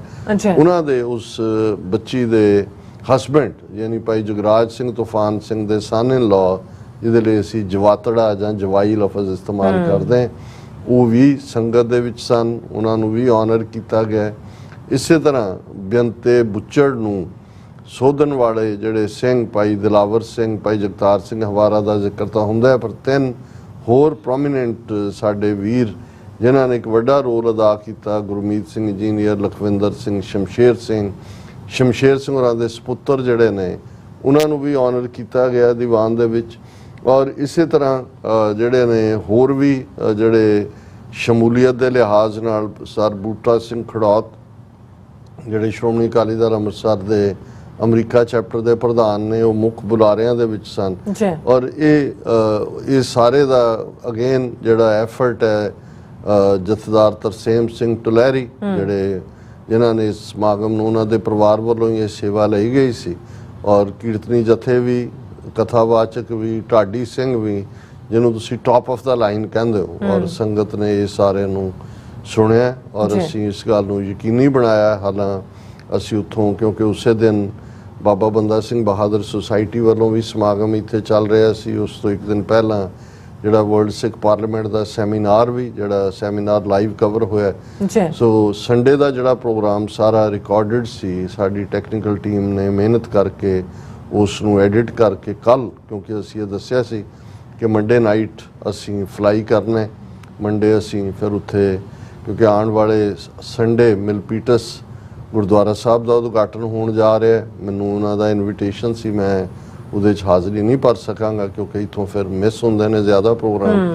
ਪਰ ਉਹਨਾਂ ਦੇ ਸਰ ਜਸਵੰਤ ਸਿੰਘ ਹੋਠੀ ਜਿਹੜੇ ਕਰਤਿਆਂ ਧਰਤਿਆਂ 'ਚੋਂ ਨੇ, ਉਹਨਾਂ ਨੇ ਜਿਹੜਾ ਮੈਨੂੰ ਉਹ ਸਾਰੀ ਫੈਸਿਲਿਟੀ ਵੀ ਦਿਖਾਈ। ਬੜਾ ਖੂਬਸੂਰਤ ਗੁਰਦੁਆਰਾ ਸਾਹਿਬ ਮਿਲਪੀਟਸ ਜਿਹੜਾ ਹੈ, ਜਿਹਦੇ 'ਚ ਬਹੁਤ ਸਾਰੀਆਂ ਹੋਰ ਵੀ ਐਕਟੀਵਿਟੀਜ਼ ਹੋਣਗੀਆਂ। ਉਹ ਆਉਂਦੇ ਐਤਵਾਰ ਉਸ ਦਾ ਉਦਘਾਟਨ ਹੋਣ ਜਾ ਰਿਹਾ। ਇਸੇ ਤਰ੍ਹਾਂ ਅਸੀਂ ਬਾਕੀ ਵੀ ਕੁਝ ਵੀਰਾਂ ਦੇ ਨਾਲ ਜਿਹੜੀ ਆ ਉਹ 1-to-1 ਮੁਲਾਕਾਤ ਕੀਤੀ। ਔਰ ਇਹ ਸਾਰੇ ਦੇ ਚੱਲਦਿਆਂ ਹੀ ਜਿਹੜਾ ਉਹ ਕੱਲ ਦਾ ਪ੍ਰੋਗਰਾਮ ਤਾਂ ਨਹੀਂ ਸੀ ਹੋ ਸਕਣਾ, ਲੇਕਿਨ ਇਸ ਗੱਲ ਨੂੰ ਅਸੀਂ ਯਕੀਨੀ ਬਣਾਇਆ ਕਿ ਇਹ ਪ੍ਰੋਗਰਾਮ ਜਿਹੜਾ ਕੱਲ ਦਾ, ਜਿਹੜਾ ਐਤਵਾਰ ਦਾ ਸੀ, ਉਹ ਕੱਲ ਸਾਡੇ ਪ੍ਰੋਗਰਾਮ ਦੇ ਵਿੱਚ ਚੱਲਿਆ। ਔਰ ਅਸੀਂ ਸਾਰਿਆਂ ਦਾ ਹੀ ਇਸ ਪੀਰੀਅਡ ਦੇ ਵਿੱਚ ਬਹੁਤ ਸਾਰੇ ਵੀਰ ਭੈਣਾਂ ਜਿਹੜੇ ਨੇ ਦੂਰ ਦੁਰਾਡਿਓਂ ਮਿਲਣ ਦੇ ਲਈ ਵੀ ਆਏ। ਚੀਕੋ ਯੂਨੀਵਰਸਿਟੀ ਤੋਂ ਡਾਕਟਰ ਅਰਸ਼ਦੀਪ ਸਿੰਘ, ਉਹਨਾਂ ਦੇ ਨਾਲ ਫਰੈਜ਼ਨੋ ਯੂਨੀਵਰਸਿਟੀ ਦੇ ਇੱਕ ਸਟੂਡੈਂਟ ਜਿਨ੍ਹਾਂ ਕੋਲ ਆ ਕੇ ਰੁਕੇ, ਔਰ ਹੋਰ ਵੀ, ਕਿਉਂਕਿ ਜਿਉਂ ਹੀ ਇਹ ਖਬਰ ਹੁੰਦੀ ਹੈ ਤੇ ਇੰਨਾ ਪਿਆਰ ਹੁੰਦਾ ਸਿੱਖ ਸੰਗਤਾਂ ਦਾ ਕਿ ਅਸੀਂ ਉਸ ਦੇ ਲਈ ਹਮੇਸ਼ਾ ਹੀ ਸਾਡਾ ਲੂੰ ਸ਼ੁਕਰਗੁਜ਼ਾਰ ਹੁੰਦਾ ਹੈ। ਇਸੇ ਮੌਕੇ ਸਾਨੂੰ ਭਾਈ ਰੇਸ਼ਮ ਸਿੰਘ ਜਿਹੜੇ ਸਾਡੇ ਥੰਮ ਵਾਂਗ ਨੇ, ਖਾਲਿਸਤਾਨ ਸੰਘਰਸ਼ ਦੇ ਬੇਕਰਫੀਲਡ ਰਹਿੰਦੇ ਨੇ, ਉਹਨਾਂ ਦੀ ਸਿਹਤ ਥੋੜੀ ਢਿੱਲੀ ਚੱਲ ਰਹੀ ਸੀ। ਸੋ ਅਸੀਂ ਉਹਨਾਂ ਦੇ ਨਾਲ ਵੀ ਮੁਲਾਕਾਤ ਦੇ ਲਈ ਜਿਹੜਾ ਹੈ ਟਲਹਿਰੀ ਤੋਂ ਬੇਕਰਫੀਲਡ ਆਏ, ਵਾਪਸ ਬੇ ਏਰੀਏ ਆਏ। ਸੋ ਬੇਸ਼ੱਕ ਹੈਕਟਿਕ ਐਕਟੀਵਿਟੀ ਹੋ ਜਾਂਦੀ ਹੈ, ਪਰ ਸਾਨੂੰ ਜਿੰਨੀ ਕੁ ਸੰਗਤ ਚੋਂ ਪਿਆਰ ਔਰ ਰੈਕਗਨੀਸ਼ਨ ਕੰਮ ਦੀ TV 84 ਦੇ ਹਵਾਲੇ ਨਾਲ ਬਹੁਤ ਸਾਰੇ ਵੀਰਾਂ ਭੈਣਾਂ ਦਾ ਆ ਕੇ ਮਿਲਣਾ ਹੁੰਦਾ। ਸੋ ਅਸੀਂ ਸਭ ਦਾ ਸ਼ੁਕਰੀਆ ਅਦਾ ਕਰਦੇ ਹਾਂ। ਔਰ ਇਹ ਪ੍ਰੋਗਰਾਮ ਸਭ ਨੇ ਜਿਹਨੇ ਲਾਈਵ ਨਹੀਂ ਵੀ ਦੇਖਿਆ, ਸਾਡੇ ਵੈਬਸਾਈਟ ਤੇ ਹੁੰਦਾ, ਜਾ ਕੇ ਉਸ ਨੂੰ ਦੇਖ ਸਕਦੇ ਨੇ। ਹੁਣ ਉਸ ਦੀ ਗੱਲ ਕਨਕਲੂਜਨ ਤੋਂ ਪਹਿਲਾਂ ਮੈਂ, ਕਿਉਂਕਿ ਸਪਾਂਸਰ ਦਾ ਤੁਸੀਂ ਜ਼ਿਕਰ ਕੀਤਾ ਹੈ, ਵੀਰ ਜਗਜੀਤ ਸਿੰਘ, ਜਿਨ੍ਹਾਂ ਦਾ ਪਿੰਡ ਸੁਧਾਰ ਡਿਸਟ੍ਰਿਕਟ ਲੁਧਿਆਣੇ 'ਚ, ਹੁਣ ਉਹ ਸਰੀ ਬ੍ਰਿਟਿਸ਼ ਕੋਲੰਬੀਆ ਕੈਨੇਡਾ 'ਚ ਰਹਿੰਦੇ ਨੇ, ਬੜੇ ਪਿਆਰੇ ਸਿੰਘ ਨੇ। ਔਰ ਭਾਈ ਗੋਵਿੰਦਰ ਸਿੰਘ ਹੋਰਾਂ ਨੇ ਜਿਹੜਾ ਐਫਰਟ ਡਾਲਸ ਟੈਕਸਾਸ ਦੇ ਵਿੱਚ ਕੀਤਾ ਫੰਡ ਰੇਜ਼ਿੰਗ ਦਾ, ਉਸ 'ਚ ਉਹਨਾਂ ਨੇ ਕੰਟਰੀਬਿਊਟ ਵੀ ਕੀਤਾ। ਔਰ ਵੈਸੇ ਵੀ ਇੱਥੇ ਵੀ ਨਿਊਯਾਰਕ ਡਾਕਟਰ ਰਣਜੀਤ ਸਿੰਘ ਹੋਰਾਂ ਨਾਲ ਵੀ ਉਹਨਾਂ ਦਾ ਬਹੁਤ ਪਿਆਰ ਰਿਹਾ। ਇਸੇ ਤਰ੍ਹਾਂ ਗੁਰਿਕਬਾਲ ਸਿੰਘ ਜਿਹੜੇ ਚੜ੍ਹਾਈ ਕਰ ਗਏ ਨੇ, ਉਹਨਾਂ ਦੇ ਬੜੇ ਨਿੱਜੀ ਮਿੱਤਰ ਸੀ, ਕਿਉਂਕਿ ਸੁਧਾਰ ਪਿੰਡ ਇਤਿਹਾਸਕ ਪਿੰਡ ਹੈ, 6ਵੇਂ ਪਾਤਸ਼ਾਹ ਉੱਥੇ ਉਹਨਾਂ ਦੇ ਉਸ ਪਿੰਡ ਦੇ ਵਿੱਚ ਪਧਾਰੇ ਹੋਏ ਨੇ। ਸੋ ਇਹ ਸਾਰੇ ਹੀ ਜਿੰਨੇ ਉਸ ਦੌਰ ਦੇ ਨੇ 84 ਤੋਂ ਬਾਅਦ ਜਿਨ੍ਹਾਂ ਦਾ ਕਿਸੇ ਨਾ ਕਿਸੇ ਰੂਪ ਦੇ ਵਿੱਚ ਸੰਘਰਸ਼ ਦੇ ਨਾਲ ਸੰਬੰਧ ਰਿਹਾ, ਸੋ ਅਸੀਂ ਉਹਨਾਂ ਦਾ ਵੀ ਸ਼ੁਕਰੀਆ ਅਦਾ ਕਰਦੇ ਹਾਂ। ਹੁਣ ਗੱਲ ਮੈਂ ਕਨਕਲੂਜਨ ਦੇ ਵਿੱਚ ਇਹ ਕਰਦੇ ਹਾਂ ਕਿ ਵੀ 40 ਸਾਲ ਹੋ ਗਏ, ਜੂਨ ਦਾ ਮਹੀਨਾ ਲੰਘ ਗਿਆ, ਲਾਈਫ ਫਿਰ ਤੁਰ ਪਏਗੀ, ਜਿਹਨੇ ਹਰ ਇੱਕ ਨੇ ਇਸ ਵਾਰ ਹਰ ਇੱਕ ਦੀ ਕੋਸ਼ਿਸ਼ ਸੀ ਕਿ ਕੁਛ ਨਾ ਕੁਛ ਜ਼ਰੂਰ ਹੋਏ। ਔਰ ਪੰਜਾਬ ਦੇ ਵਿੱਚ ਵੀ ਅਸੀਂ ਦੇਖਦੇ ਹਾਂ, ਔਰ ਮੈਂ ਇਹ ਦੇਖ ਰਿਹਾ ਕਿ ਵੀ ਜਿੰਨੇ ਵੱਡੇ ਉਤਸ਼ਾਹ ਨਾਲ, ਰੋਹ ਨਾਲ, ਔਰ ਖ਼ਾਸ ਤੌਰ 'ਤੇ 2023 ਤੋਂ 2024 ਤੱਕ ਪਹੁੰਚਦੇ ਹਾਂ, ਭਾਈ ਪਰਮਜੀਤ ਸਿੰਘ ਪੰਜਵੜ ਦੀ ਸ਼ਹਾਦਤ, ਭਾਈ ਹਰਦੀਪ ਸਿੰਘ ਨਿੱਜਰ, ਭਾਈ ਅਵਤਾਰ ਸਿੰਘ ਖੰਡਾ, ਗੁਰਪਤਵੰਤ ਪੰਨੂ ਮਰਡਰ ਪਲਾਟ, ਇਸ ਸਾਰੇ ਦੇ ਚਲਦੇ ਆ ਜਿਹੜੀ ਇੱਕ ਨਵੀਂ ਦਸ਼ਾ ਔਰ ਦਿਸ਼ਾ ਜਿਹੜੀ ਪੋਜ਼ਿਟਿਵਿਟੀ ਦੀ ਹੈ, ਹੋਪ ਦੀ ਹੈ, ਕ੍ਰੀਏਟ ਹੋਈ ਹੈ, ਉਸ 'ਚ ਜਿਹੜਾ ਬਹੁਤ ਸਾਰੇ ਇਹ ਮਹਿਸੂਸ ਕਰਦੇ ਨੇ ਕਿ ਭਾਈ ਅਸੀਂ ਜਿਹੜਾ ਉਹ ਅੱਗੇ ਵਧੇ ਹਾਂ। ਔਰ ਇਹਨਾਂ ਸ਼ਹਾਦਤਾਂ ਦੇ ਨਾਲ ਜਿੱਥੇ ਇੰਡੀਆ ਦਾ ਰੋਗ ਚਿਹਰਾ ਐਕਸਪੋਜ਼ ਹੋਇਆ, ਉੱਥੇ ਖਾਲਿਸਤਾਨ ਦੀ ਸੰਘਰਸ਼ ਦੀ ਲੜਾਈ ਜਿਹੜੀ ਹੈ ਉਹ ਇੰਟਰਨੈਸ਼ਨਲ ਮੁਕਾਮ ਤੇ ਪਹੁੰਚੀ ਹੈ। ਇਹ ਹੈ ਤਾਂ ਗੁਰੂ ਦੀ ਕਲਾ, ਐਫਰਟ ਜਾਂ ਸ਼ਹੀਦਾਂ ਦਾ ਡੁੱਲਿਆ ਖੂਨ। ਔਰ ਜਿਵੇਂ ਅਕਸਰ ਮੈਂ ਇਹ ਲਫ਼ਜ਼ ਸੰਤ ਜਰਨੈਲ ਸਿੰਘ ਖਾਲਸਾ ਪਿੰਡਾਂ ਵਾਲਿਆਂ ਦੇ ਪਤਾ ਨਹੀਂ ਕਿੰਨੀ ਕੁ ਵਾਰ ਦੁਹਰਾਏ ਨੇ ਆਪਣੀਆਂ ਲਿਖਤਾਂ 'ਚ ਵੀ, ਆਪਣੀਆਂ ਤਕਰੀਰਾਂ ਦੇ ਵਿੱਚ ਵੀ, ਜਦੋਂ ਉਹ ਇਹ ਫਰਮਾਉਂਦੇ ਸੀ ਕਿ ਖਾਲਸਾ ਜੀ ਸ਼ਹੀਦਾਂ ਦੇ ਖੂਨ ਦਾ ਹੱਕ ਲੈਣੇ। ਹੁਣ ਹੱਕ ਲਫ਼ਜ਼ ਜਦੋਂ ਮੈਂ ਦੇਖਦਾ, ਕਿਉਂਕਿ ਸਾਡੇ ਤਾਂ ਕਿਉਂਕਿ ਪੰਜਾਬੀ 'ਚ ਆਮ ਤੌਰ ਤੇ ਰਾਈਟ ਲਫ਼ਜ਼ ਦੀ ਅੰਗਰੇਜ਼ੀ ਹੱਕ ਹੈ, ਲੇਕਿਨ ਜਦੋਂ ਤੁਸੀਂ ਇਸਲਾਮਿਕ ਪਰੰਪਰਾ 'ਚ ਦੇਖਦੇ ਹੋ, ਹੱਕ ਰੱਬ ਦਾ ਨਾਂ ਹੈ, ਕਿਉਂਕਿ ਰੱਬ ਅਦਲ ਦਾ ਨਾਂ ਹੈ, ਇਨਸਾਫ ਦਾ ਨਾਂ ਹੈ। ਜਦੋਂ ਅਸੀਂ ਹੱਕ, ਸੱਚ, ਇਨਸਾਫ ਦੀ ਗੱਲ ਕਰਦੇ ਹਾਂ, ਰੱਬ ਹੀ ਹੱਕ ਹੈ, ਰੱਬ ਹੀ ਸੱਚ ਹੈ, ਰੱਬ ਹੀ ਇਨਸਾਫ ਹੈ। ਔਰ ਜਿਵੇਂ ਸਾਡੇ ਭੈਣ ਗੁਰਪ੍ਰੀਤ ਕੌਰ ਜਿਹੜੇ ਸਾਨੂੰ UK ਤੋਂ ਲਿਖਦੇ ਨੇ, ਬਹੁਤ ਉਹਨਾਂ ਦੀਆਂ ਵੇਰਵੇ ਦੀਆਂ ਲਿਖਤਾਂ ਹੁੰਦੀਆਂ ਨੇ, ਉਹਨਾਂ ਦੀਆਂ ਅੱਜ ਇੱਕ ਲਿਖਤ ਸੀ ਜਿਹਦੇ 'ਚ ਉਹਨਾਂ ਨੇ ਕਿਹਾ ਕਿ ਜਦੋਂ ਤੁਸੀਂ ਕਹਿੰਦੇ ਹੋ ਸੱਚ ਦਾ ਬੜਾ ਭਾਰ ਹੁੰਦਾ ਹੈ, ਇਹ ਮੈਨੂੰ ਬੜੀ ਹਿੰਮਤ ਦਿੰਦਾ ਹੈ, ਕਿਉਂਕਿ ਮੈਂ ਆਪਣੀ ਨਿੱਜੀ ਜ਼ਿੰਦਗੀ ਨਾਲ ਵੀ ਇਹਨੂੰ ਕੋਰਿਲੇਟ ਕਰ ਸਕਦੀ ਹਾਂ। ਸੋ ਜਦੋਂ ਅਸੀਂ ਇਹ ਤਿੰਨੋਂ ਹੀ ਲਫ਼ਜ਼ ਹੱਕ, ਸੱਚ, ਇਨਸਾਫ ਕਹਿੰਦੇ ਹਾਂ, ਤੇ ਇਹ ਤਿੰਨੋਂ ਹੀ ਰੱਬ ਦੇ ਪਰਿਆਈ ਨੇ ਜਾਂ ਉਹਨਾਂ ਦੇ ਨਾਲ ਹੀ ਜਾ ਕੇ ਜੁੜਦੇ ਨੇ। ਹੱਕ ਵੀ ਰੱਬ ਹੈ, ਸੱਚ, ਟਰੂਥ, ਸਫਰ ਹੀ ਉਹਦੇ ਨਾਲ ਹੈ, ਕਿ ਸਚਿਆਰਾ ਹੋਈ ਹੈ, ਕਿ ਕੂੜਾ ਟੁੱਟਾ ਪਾਲ, ਜੁੜਿਆ ਹੋਇਆ ਉਸ ਸੱਚ ਦੇ ਨਾਲ। ਸੱਚ ਕੀ ਬਾਣੀ ਨਾਨਕ ਆਖੈ, ਸੱਚ ਸੁਣਾਏ ਸੀ ਸੱਚ ਕੀ ਬੇਲਾ। ਔਰ ਸੱਚ ਦੇ ਨਾਲ ਹੀ ਇਹ ਕ੍ਰੀਏਸ਼ਨ ਦੇ ਆਪ ਸਤ ਕੀਆ ਸਭ ਸਤ, ਜਿਸ ਸਤ ਤੇ ਸਗਲੀ ਉਤਪਤ, ਸਾਰੀ ਕ੍ਰੀਏਸ਼ਨ ਸੱਚ ਨਾਲ ਜੁੜੀ ਹੋਈ ਹੈ। ਤੇ ਜਦੋਂ ਅਸੀਂ ਹੱਕ ਦੀ ਗੱਲ ਕਰਦੇ ਹਾਂ ਤੇ ਜ਼ਾਹਰ ਹੈ ਕਿ ਹੱਕ ਉਹੀ ਹੈ ਜੋ ਨਿਰੰਕਾਰ ਖੁਦ ਹੈ, ਔਰ ਉਸ ਚੋਂ ਹੀ ਹੱਕ ਦੀ ਤਾਕਤ ਨਿਕਲਦੀ ਹੈ।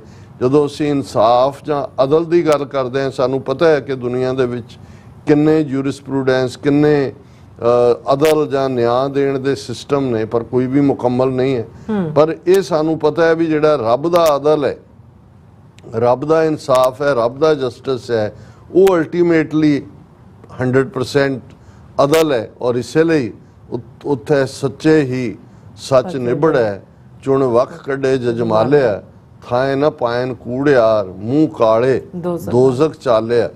ਹੁਣ ਇਹ ਉੱਥੇ ਅਲਟੀਮੇਟ ਜਸਟਿਸ ਹੈ, ਇਸ ਲਈ ਅਸੀਂ ਕੂੜ ਨਿਖੁੱਟੈ ਨਾਨਕਾ ਓੜਕ ਸੱਚ ਰਹੀ ਇਹ ਗੱਲ ਕਰਦੇ।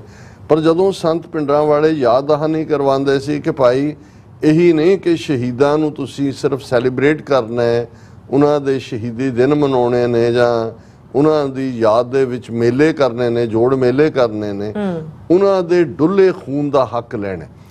ਕਿ ਭਾਈ ਉਹਨਾਂ ਨੇ ਖੂਨ ਡੋਲਿਆ ਕਿਉਂ। ਔਰ ਜਿਵੇਂ ਅਸੀਂ ਸ਼ਹੀਦ ਦੀ ਜਦੋਂ ਡੈਫੀਨੇਸ਼ਨ ਵਿੱਚ ਜਾਂਦੇ ਹਾਂ, ਅਰਬੀ ਚੋਂ ਨਿਕਲਿਆ ਲਫ਼ਜ਼ ਇਸਲਾਮਿਕ ਪਰੰਪਰਾ ਚੋਂ, ਜਿਸ ਦਾ ਮਤਲਬ ਸ਼ਹਾਦਤ ਹੈ, ਗਵਾਹੀ ਹੈ, ਕਿ ਰੱਬ ਦੀ ਦਰਗਾਹ ਦੇ ਵਿੱਚ ਉਹ ਡੁੱਲਿਆ ਖੂਨ, ਉਹ ਸ਼ਹੀਦ ਦਾ ਵਜੂਦ ਇੱਕ ਗਵਾਹੀ ਹੁੰਦਾ ਹੈ ਕਿ ਧਰਤੀ ਦੇ ਜਿਸ ਖਿੱਤੇ 'ਚੋਂ ਇਹ ਰੂਹ ਆਈ ਹੈ, ਉਸ ਦਾ ਨਿਜ਼ਾਮ ਇੰਨਾ ਭ੍ਰਿਸ਼ਟਿਆ ਜਾ ਚੁੱਕਾ ਹੈ ਕਿ ਉਹ ਬਦਲੇ ਜਾਣ ਦੇ ਕਾਬਲ ਹੈ। ਔਰ ਇਹੀ ਕਾਰਨ ਸੀ ਕਿ ਜਦੋਂ ਅਸੀਂ ਬਾਬਾ ਗੁਰਬਖਸ਼ ਸਿੰਘ ਜਿਹੜੇ 30 ਸਿੰਘਾਂ ਦੇ ਨਾਲ ਹਰਮੰਦਰ ਸਾਹਿਬ ਔਰ ਅਕਾਲ ਤਖਤ ਦੀ ਆਨ ਅਜ਼ਮਤ ਦੇ ਲਈ ਸ਼ਹੀਦ ਹੁੰਦੇ ਨੇ, ਜਾਂ ਬਾਬਾ ਬੂਤਾ ਸਿੰਘ, ਗਰਜਾ ਸਿੰਘ ਜਾਂ ਦੂਸਰਿਆਂ ਦੀ ਗੱਲ ਕਰਦੇ ਹਾਂ, ਤਾਂ ਉਹਦੇ 'ਚ ਸਾਨੂੰ ਲਿਖਿਆ ਮਿਲਦਾ ਹੈ ਕਿ ਵੀ ਜਿਹਦੇ 'ਚੋਂ ਕਹਿੰਦੇ ਨੇ ਕਿ ਭਾਈ ਉਹਨਾਂ ਨੇ ਇਹ ਅਰਦਾਸਾ ਸੋਧਿਆ ਕਿ ਭਾਈ ਅਸੀਂ ਤੁਰਕਨ ਸਿਰ ਦੇ ਝੂਠਾ ਕਰਾਏ, ਫਿਰ ਖਾਲਸੇ ਦੀ ਚਰਚਾ ਹੋਏ, ਪਾਤਸ਼ਾਹੀ ਦਾਵਾ ਚਾਹੇ ਜੋਏ, ਕਿ ਅਸੀਂ ਇਹ ਸਿਰ ਦਈਏ ਤੇ ਇਹ ਅਕਾਲ ਪੁਰਖ ਦੀ ਦਰਗਾਹ ਦੇ ਵਿੱਚ ਸਾਡੀ ਗਵਾਹੀ ਬਣ ਜਾਏ। ਤੁਰਕਨ ਸਿਰ ਦੇ ਝੂਠਾ ਉਹ ਝੂਠੇ ਹੋਣ ਨਿਜ਼ਾਮ ਵਾਲੇ, ਔਰ ਫਿਰ ਜਿਹੜੀ ਹੈ ਖਾਲਸੇ ਦੀ ਚਰਚਾ ਹੋਏ। ਔਰ ਕੀ ਚਰਚਾ ਹੈ? ਪਾਤਸ਼ਾਹੀ ਦਾਵਾ ਚਾਹੇ ਜੋਏ, ਕਿ ਜਿਹਦਾ ਦਾਵਾ ਸੋਵਰਨਿਟੀ ਲਈ ਹੈ, ਪਾਤਸ਼ਾਹਤ ਲਈ ਹੈ, ਇਸ ਤੋਂ ਘੱਟ ਨਹੀਂ ਹੈ। ਸੋ ਅੱਜ ਦੇ ਕੰਟੈਕਸਟ ਜਦੋਂ ਅਸੀਂ 40 ਸਾਲ ਬਾਅਦ ਜਾਂ ਇਸ 40ਵੇਂ ਸਾਲਾਨਾ ਸਮਾਗਮਾਂ ਦੇ ਵਿੱਚ ਦੁਨੀਆ ਭਰ ਦੇ ਵਿੱਚ ਦੇਖਿਆ, ਤੇ ਇਹ ਰਿਜ਼ੋਲਵ ਬੇਸ਼ੱਕ ਨਜ਼ਰ ਆਇਆ ਕਿ ਭਾਈ ਬਹੁਤ ਸਾਰਿਆਂ ਨੂੰ ਪਰ ਬਹੁਤ ਸਾਰੇ ਵਿਸ਼ਫੁਲ ਥਿੰਕਿੰਗ ਦੇ ਨਾਲ ਜੇ ਬੈਠੇ ਰਹਿਣਗੇ ਜਾਂ ਅਸੀਂ ਬੈਠੇ ਰਵਾਂਗੇ ਤਾਂ ਉਹਦੇ ਨਾਲ ਕੁਝ ਨਹੀਂ ਹਾਸਲ ਹੁੰਦਾ। ਇਹ ਉਹ ਪੀਰੀਅਡ ਹੈ, ਔਰ ਜਿਹਦੇ 'ਚ ਮੈਂ ਅਗੇਨ ਪ੍ਰੈਜ਼ੀਡੈਂਟ ਕੈਨੇਡੀ ਦੇ ਲਫ਼ਜ਼ ਦੁਹਰਾਉਣਾ ਚਾਹਾਂਗਾ, ਜਿਸ ਨੇ ਕਿਹਾ ਕਿ ਜੀ we always ask what nation is doing for us, we never ask what we are doing for the nation। ਹੁਣ ਇਹ ਨਹੀਂ ਹੈ ਜੀ ਅਸੀਂ ਜਿਉਂਦੇ ਜੀ ਖਾਲਿਸਤਾਨ ਦੇਖ ਜਾਈਏ ਜੀ ਕਿ ਡਾਕਟਰ ਸਾਹਿਬ ਸਾਡੀ ਚਾਹਨਾ ਪੂਰੀ ਹੋ ਜਾਏਗੀ ਜਾਣ ਤੋਂ ਪਹਿਲਾਂ ਸੇ। ਮੈਂ ਕਿਹਾ ਜੀ ਇਹ ਕਿਸੇ ਜਿਹੜਾ ਹੋਰ ਆਈਲੈਂਡ ਤੋਂ ਜਾਂ ਕਿਸੇ ਹੋਰ ਧਰਤੀ ਤੋਂ ਆ ਕੇ ਕਿਸੇ ਨੇ ਬਣਾਉਣਾ ਚਾਹਨਾ ਦੇਸ਼ ਔਰ ਇਹ ਤਾਂ ਵਾਹਿਗੁਰੂ ਦੇ ਕੋਲ ਹੈ। ਇਸ ਲਈ ਮੈਂ ਕਦੇ ਟਾਈਮ ਫਰੇਮ ਜੀ 10 ਸਾਲ 20 ਸਾਲ ਐਸੇ ਵੀ ਸੀ ਜੋ ਇੱਕ ਜ਼ਮਾਨੇ 'ਚ ਕਿ 1999 'ਚ ਹੋਏਗਾ ਜੀ ਜਦੋਂ 300 ਸਾਲਾ ਹੋਣਗੇ। ਇਹ ਅਕਾਲ ਪੁਰਖ ਦਾ ਇੱਕ ਗੱਲ ਜ਼ਾਹਰ ਹੈ ਕਿ ਖਾਲਿਸਤਾਨ ਦੀ ਪ੍ਰਾਪਤੀ ਤੋਂ ਬਿਨਾਂ ਸਿੱਖਾਂ ਦਾ ਕੋਈ ਮਸਲਾ ਹੱਲ ਨਹੀਂ ਹੋਣਾ। ਇਹ ਗੱਲ ਇਹਨਾਂ 40 ਸਾਲਾਂ 'ਚ ਹਰ ਚੜ੍ਹਦੇ ਸੂਰਜ ਨੇ ਸਾਨੂੰ ਜਿਹੜਾ ਇਸ ਦੀ ਯਕੀਨ ਦਹਾਨੀ ਕਰਵਾਈ ਹੈ। ਪਰ ਹੁਣ ਸਾਡੇ ਫਰਜ਼ ਨੇ, ਮਹਿਜ਼ ਇਹ ਸਮਾਗਮਾਂ ਤੱਕ ਮਹਿਦੂਦ ਨਾ ਰਹਿ ਜਾਏ ਗੱਲ ਕਿ ਜੀ ਠੀਕ ਹੈ ਕੋਈ ਹੋਰ ਆ ਕੇ ਬਣਾਇਆ, ਨਹੀਂ। ਇਹ ਬੜੀ ਟੀਡੀਅਸ ਵਾਕ ਹੈ।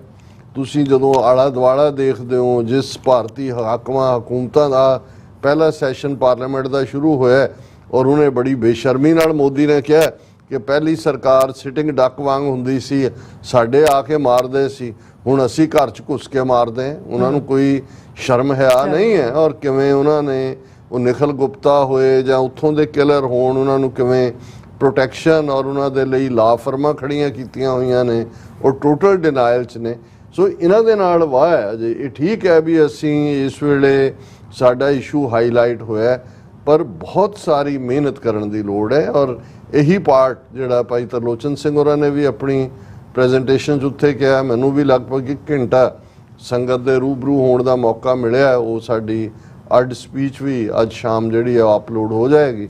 ਪਰ ਹਰ ਇੱਕ ਨੇ ਇਹ ਮਹਿਸੂਸ ਕੀਤਾ ਕਿ ਭਾਈ ਇਹ ਵੇਲਾ ਹੈ ਕਿ ਅਸੀਂ ਸਿਰ ਜੋੜ ਕੇ ਬੈਠ ਕੇ ਹੁਣ ਉਹ ਜਿਵੇਂ ਵੱਡੇ ਘੱਲੂਘਾਰੇ ਦਾ ਮੈਸੇਜ ਸੀ ਸਰ ਜੱਸਾ ਸਿੰਘ ਆਹਲੂਵਾਲੀਆ ਦਾ ਕਿ ਵੀ ਮਿਸਲ ਵੰਡ ਅਬ ਕਬਹੂ ਨਾ ਪਾਓ, ਰਲ ਮਿਲ ਕੇ ਇਹ ਪੰਥ ਬਚਾਓ। ਕਿ ਇਸ ਵੇਲੇ ਜਿਹੜਾ ਸਾਡਾ ਫੋਕਸ ਹੈ ਉਹ ਟੁਗੈਦਰਨੈਸ ਦੇ ਨਾਲ ਆਪਣੇ ਨਿਸ਼ਾਨੇ ਦੀ ਪ੍ਰਾਪਤੀ ਵੱਲ ਹੋਣਾ ਚਾਹੀਦਾ। ਉਸ ਲਈ ਬਹੁਤ ਐਫਰਟ ਹੋਏ ਨੇ ਔਰ ਖਾਲਿਸਤਾਨ ਰੈਫਰੈਂਡਮ ਨੇ ਦੁਨੀਆ ਭਰ ਦੇ ਵਿੱਚ ਉਸ ਤਾਕਤ ਨੂੰ ਇੱਕ ਥਾਂ ਤੇ ਇਕੱਠਾ ਕੀਤਾ ਹੈ। ਦੁਨੀਆ ਨੂੰ ਵੀ ਦੱਸਿਆ, ਭਾਰਤੀ ਹਾਕਮਾਂ ਨੂੰ ਵੀ ਦੱਸਿਆ, ਕੌਮ ਦੇ ਵਿੱਚ ਵੀ ਉਸ ਦੇ ਲਈ ਜਿਹੜਾ ਉਤਸ਼ਾਹ ਹੈ ਔਰ ਉਸ ਦੇ ਅਸੀਂ ਹਮੇਸ਼ਾ ਹੀ ਜਿਹੜੀ ਹੈ ਵਜ਼ਾਤ ਹੀ ਨਹੀਂ, ਅਸੀਂ ਉਸ ਦੇ ਸਟਰੋਂਗ ਜਿਹੜੇ ਹੈ ਉਹ ਐਡਵੋਕੇਟ ਹੈ। ਔਰ ਅਸੀਂ ਸਮਝਦੇ ਹਾਂ ਕਿ ਇਸ ਸਾਰੇ ਦੇ ਨਾਲ ਹੋਰ ਵੀ ਬਹੁਤ ਸਾਰੇ ਸ਼ੋਬਿਆਂ 'ਚ ਕੰਮ ਹੋਣ ਵਾਲਾ ਹੈ। ਸੋ ਇਹ ਜ਼ਰੂਰ, ਕਿਉਂਕਿ ਆਲਮੋਸਟ ਹੁਣ ਜੁਲਾਈ ਦੀ ਸ਼ੁਰੂਆਤ ਨਾਲ ਜੂਨ ਪਿੱਛੇ ਰਹਿ ਗਿਆ, ਹੌਲੀ ਨਵਾਂ ਕੁਝ ਸ਼ੁਰੂ ਹੋ ਜਾਏਗਾ।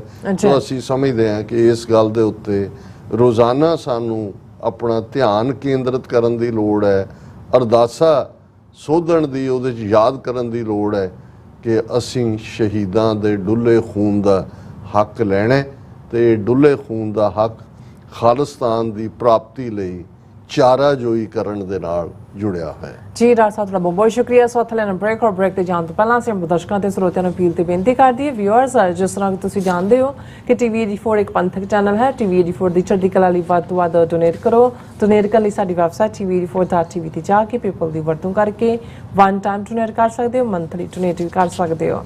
ਤੁਸੀਂ ਟੀਵੀ 84 ਦੇ ਨਾਮ ਤੇ ਚੈੱਕ ਬਣਾ ਕੇ ਸਾਨੂੰ ਮੇਲ ਵੀ ਕਰ ਸਕਦੇ ਹੋ। ਸਾਡੇ ਇਸ ਪਤੇ 36-01 37th Avenue, Long Island City, New York 11101 USA, ਜਾਂ ਫਿਰ ਤੁਸੀਂ ਸਾਨੂੰ ਫੋਨ ਰਾਹੀਂ ਵੀ ਸੰਪਰਕ ਕਰ ਸਕਦੇ ਹੋ 5166191984। ਤੁਸੀਂ ਸਾਨੂੰ ਈਮੇਲ ਵੀ ਕਰ ਸਕਦੇ ਹੋ info@tv84.tv ਤੇ।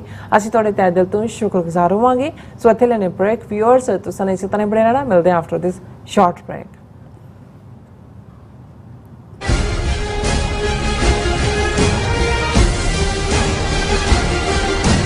ਕੀ ਤੁਸੀਂ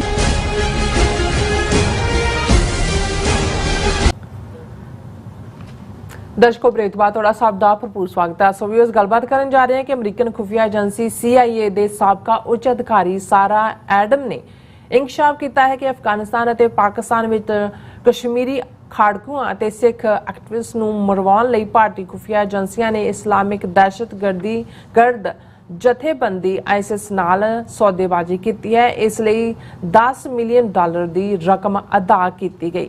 ਸੋ ਇਸ ਇੰਕਸ਼ਾਫ ਨੇ ਉਹ ਤੱਥ ਜੋ ਅਸੀਂ ਭਾਰਤੀ ਏਜੰਸੀਆਂ ਸੰਬੰਧੀ ਦੁਹਰਾਉਂਦੇ ਹਾਂ ਸਾਬਤ ਕਰ ਦਿੱਤਾ ਹੈ। ਸੋ ਇਸ ਬਾਰੇ ਆਪਾਂ ਗੱਲਬਾਤ ਕਰਨ ਜਾ ਰਹੇ ਹਾਂ। ਸੋ ਅਸੀਂ ਚਾਹਾਂਗੇ ਕਿ ਤੁਸੀਂ ਇਸੇ ਤਰ੍ਹਾਂ ਬੜੇ ਰਹਿਣਾ ਦੇਖਣ ਸੁਣਨ ਲਈ ਐਂਡ ਲਿਖਣ ਲਈ ਤੁਹਾਡਾ ਸਭ ਦਾ ਬਹੁਤ ਬਹੁਤ ਧੰਨਵਾਦ।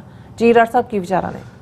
ਦੇਖੋ ਅਸੀਂ ਤਾਂ ਜੇ ਈਵਨ 20 ਮਾਰਚ 2000 ਵੱਲ ਜਾਈਏ ਜਦੋਂ ਕਿ ਪ੍ਰੈਜ਼ੀਡੈਂਟ ਕਲਿੰਟਨ ਭਾਰਤ ਦੀ ਸਰਜ਼ਮੀਨ ਤੇ ਉਹਨਾਂ ਨੇ ਪੈਰ ਰੱਖਿਆ ਔਰ ਉਸ ਦਿਨ ਕਸ਼ਮੀਰ ਵਾਦੀ ਦੇ ਜ਼ਿਲ੍ਹਾ ਅਨੰਤਨਾਗ ਦੇ ਚਿੱਠੀ ਸਿੰਘਪੁਰਾ ਪਿੰਡ ਵਿੱਚ 35 ਸਿੱਖਾਂ ਨੂੰ ਗੁਰਦੁਆਰੇ ਦੀਆਂ ਕੰਧ ਦੇ ਨਾਲ ਖੜਾ ਕਰਕੇ ਐਲ ਕੈਪੋਨੇ ਸਟਾਈਲ ਦੇ ਵਿੱਚ ਉਹਨਾਂ ਦਾ ਕੋਲਡ ਬਲੱਡਡ ਮਰਡਰ ਕੀਤਾ ਗਿਆ ਸੀ। ਅੱਛਾ। ਔਰ ਉਦੋਂ ਤੋਂ ਲੈ ਕੇ ਉਦੋਂ ਵੀ ਅਸੀਂ ਇਸ ਗੱਲ ਨੂੰ ਬਿਲਕੁਲ ਕਲੀਅਰ ਕੀਤਾ ਸੀ ਔਰ ਬਾਅਦ ਦੇ ਵਿੱਚ ਈਵਨ ਕਲਿੰਟਨ ਨੇ ਜਦੋਂ ਮੈਡਲਿਨ ਐਲਬਰਾਈਟ ਜਿਹੜੀ ਉਹਨਾਂ ਦੀ secretary of state C retire ਹੋਈ ਉਹਨੇ ਕਿਤਾਬ ਲਿਖੀ ਮਾਈਟੀ ਐਂਡ ਐਲਮਾਈਟੀ ਔਰ ਉਹਦੇ ਫੋਰਵਰਡ ਪ੍ਰੈਜ਼ੀਡੈਂਟ ਕਲਿੰਟਨ ਨੇ ਕਿਹਾ ਸੀ ਕਿ ਇਹਨਾਂ 35 ਸਿੱਖਾਂ ਨੂੰ ਹਿੰਦੂ ਮਿਲੀਟੈਂਟਸ ਨੇ ਮਾਰਿਆ ਸੀ ਔਰ ਅਸੀਂ ਉਦੋਂ ਹੀ ਇਮੀਡੀਏਟ 21 ਮਾਰਚ ਨੂੰ ਇਹ ਗੱਲ ਕਹੀ ਸੀ ਕਿ ਭਾਈ ਇਹ ਕੰਮ ਜਿਹੜਾ ਭਾਰਤੀ ਏਜੰਸੀਆਂ ਨੇ ਇੱਕਦਮ ਇਹਨੂੰ ਲਸ਼ਕਰੇ ਤਾਇਬਾ ਦੇ ਖਾਤੇ 'ਚ ਪਾ ਕੇ ਔਰ ਪਾਕਿਸਤਾਨ ਨੂੰ ਇਹਦੇ ਲਈ ਜ਼ਿੰਮੇਵਾਰ ਦੱਸਿਆ ਕਸ਼ਮੀਰੀ ਜੁਝਾਰੂਆਂ ਨੂੰ। ਹਾਲਾਂ ਉਹਨਾਂ ਨੇ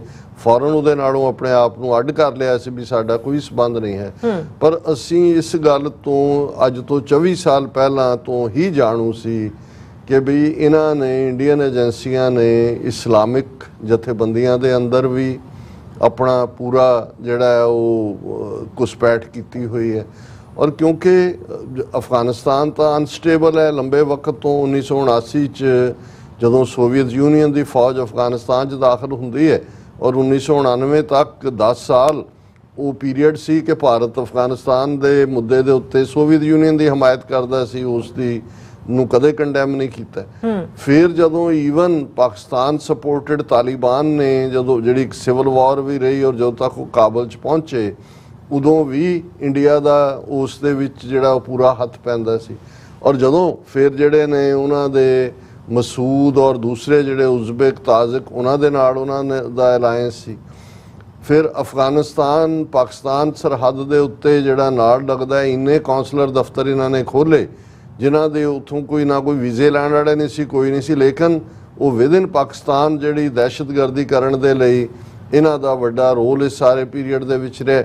ਹੁਣ ਉਸ ਨੂੰ ਦੇਖਦੇ ਆ ਸਾਨੂੰ ਮੇਰੇ ਲਈ ਇਹ ਖਬਰ ਜਿਹੜੀ ਹੈ ਕੋਈ ਹੈਰਾਨੀ ਕਰਨ ਵਾਲੀ ਨਹੀਂ ਸੀ ਔਰ ਇਸ ਤੋਂ ਪਹਿਲਾਂ ਵੀ ਇਨਫੈਕਟ ਦਾ ਗਾਰਡੀਅਨ ਨੇ ਜਦੋਂ ਇਸ ਦੇ ਉੱਤੇ ਜੋ ਟਰਾਂਸਨੈਸ਼ਨਲ ਰਿਪਰੈਸ਼ਨ ਕੈਨੇਡਾ 'ਚ ਹੋਇਆ ਜਾਂ ਅਮਰੀਕਾ 'ਚ ਹੋਣ ਜਾ ਰਿਹਾ ਸੀ ਇਸ ਦੇ ਉੱਤੇ ਗੱਲ ਕਰਦੇ ਆ ਗਾਰਡੀਅਨ ਨੇ ਪਹਿਲਾਂ ਹੀ ਇੰਕਸ਼ਾਫ ਕੀਤਾ ਸੀ ਕਿ ਵੀ ਇੰਡੀਅਨ ਏਜੰਸੀਆਂ ਨੇ ਆਈਸਿਸ ਦੇ ਜਿਹੜੇ ਡਰਟੀ ਐਲੀਮੈਂਟਸ ਨੇ ਉਹਨਾਂ ਨੂੰ ਇਸਤੇਮਾਲ ਕੀਤਾ ਔਰ ਸਿੱਖਾਂ ਦੇ ਉੱਤੇ ਔਰ ਕਸ਼ਮੀਰੀ ਐਕਟਿਵਿਸਟ ਦੇ ਲਈ ਮੈਂ ਉਸ ਨੂੰ ਵੀ ਓਰੀਜਨਲ ਗਾਰਡੀਅਨ ਦੀ ਰਾਈਟ ਅਪ ਨੂੰ ਸਾਂਝੀ ਕਰਾਂਗੇ ਪਰ ਇਹ ਵੀਕਐਂਡ ਕਿਉਂਕਿ ਜਿਹੜੀ ਖਬਰ ਛਾਈ ਰਹੀ ਸੋਸ਼ਲ ਮੀਡੀਆ ਤੇ ਟਵਿੱਟਰ ਤੇ ਇੰਡੀਅਨ ਮੀਡੀਆ ਨੇ ਤਾਂ ਐਜ਼ ਯੂਜੂਅਲ ਉਹਨੂੰ ਗਾਇਬ ਕਰ ਦਿੱਤਾ ਹੈ ਉਹ ਹੈ ਕਿ ਸਾਰਾ ਐਡਮਸ ਜਿਹੜੀ ਇੱਕ ਹਾਇਰ ਲੈਵਲ CIA ਦੀ ਅਧਿਕਾਰੀ ਰਹੀ ਮੈਂ ਹਾਇਰ ਲੈਵਲ ਇਸ ਲਈ ਕਿਹਾ ਕਿਉਂਕਿ ਜਦੋਂ ਕੁਝ ਅਰਸਾ ਪਹਿਲਾਂ ਲੀਬੀਆ ਦੀ ਬੰਗਾਜ਼ੀ ਥਾਂ ਦੇ ਉੱਤੇ ਇੱਕ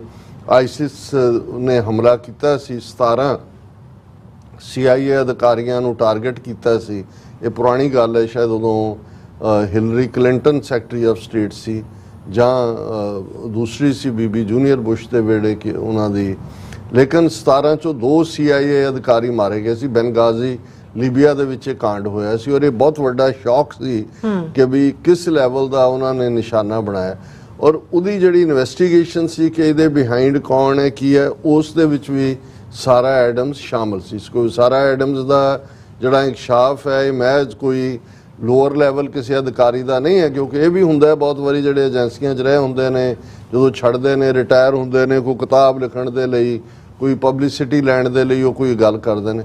ਹੁਣ ਸਾਰਾ ਐਡਮਸ ਨੇ ਲਗਭਗ 3 ਘੰਟੇ ਦਾ ਇੰਟਰਵਿਊ ਜਿਹੜਾ ਹੈ ਉਹ ਮਿਸਟਰ ਰਿਆਨ ਸ਼ੋ ਦੇ ਵਿੱਚ ਦਿੱਤਾ ਹੈ। ਰਿਆਨ ਸ਼ੋ ਹੈ ਉਹਦਾ ਨਾਂ।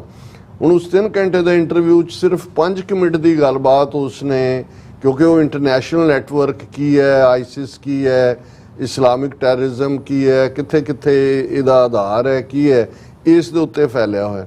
ਹੁਣ ਉਹ 3 ਘੰਟੇ ਲੰਮੀ ਗੱਲਬਾਤ ਦਾ ਅਖੀਰਲਾ ਹਿੱਸਾ ਜਿਹੜਾ ਹੈ, ਜਦੋਂ ਇਹ ਆਇਆ ਕਿ ਵੀ ਤਾਲਿਬਾਨ ਜਿਹੜੇ ਇਕੱਲੇ ਹੀ ਨਹੀਂ ਕਿ ਵੀ ਵਿਦਨ ਅਫਗਾਨਿਸਤਾਨ ਆਪਰੇਟਿਵ ਨੇ, ਜਾਂ ਅੱਜ ਪਾਕਿਸਤਾਨ ਦੇ ਲਈ ਕਿੰਨਾ ਵੱਡਾ ਖਤਰਾ ਬਣੇ ਹੋਏ ਨੇ ਕਿ ਪਾਕਿਸਤਾਨੀ ਫੌਜ ਨੇ ਆਲਰੇਡੀ ਉਹਨਾਂ ਦੇ ਖਿਲਾਫ ਇੱਕ ਆਪਰੇਸ਼ਨ ਨੂੰ ਜਿਹੜਾ ਉਹ ਸਰੰਜਾਮ ਦੇਣ ਦਾ ਐਲਾਨ ਕਰ ਦਿੱਤਾ ਵੱਡੇ ਪੈਮਾਨੇ ਤੇ। ਔਰ ਉਹਦੇ 'ਚ ਕਿਉਂਕਿ ਉਹਨਾਂ ਨੇ ਟਿਕਾਣੇ ਅਫਗਾਨਿਸਤਾਨ 'ਚ ਬਣਾਏ ਹੋਏ ਨੇ, ਹਮਲੇ ਪਾਕਿਸਤਾਨ ਤੇ ਕਰਦੇ ਨੇ।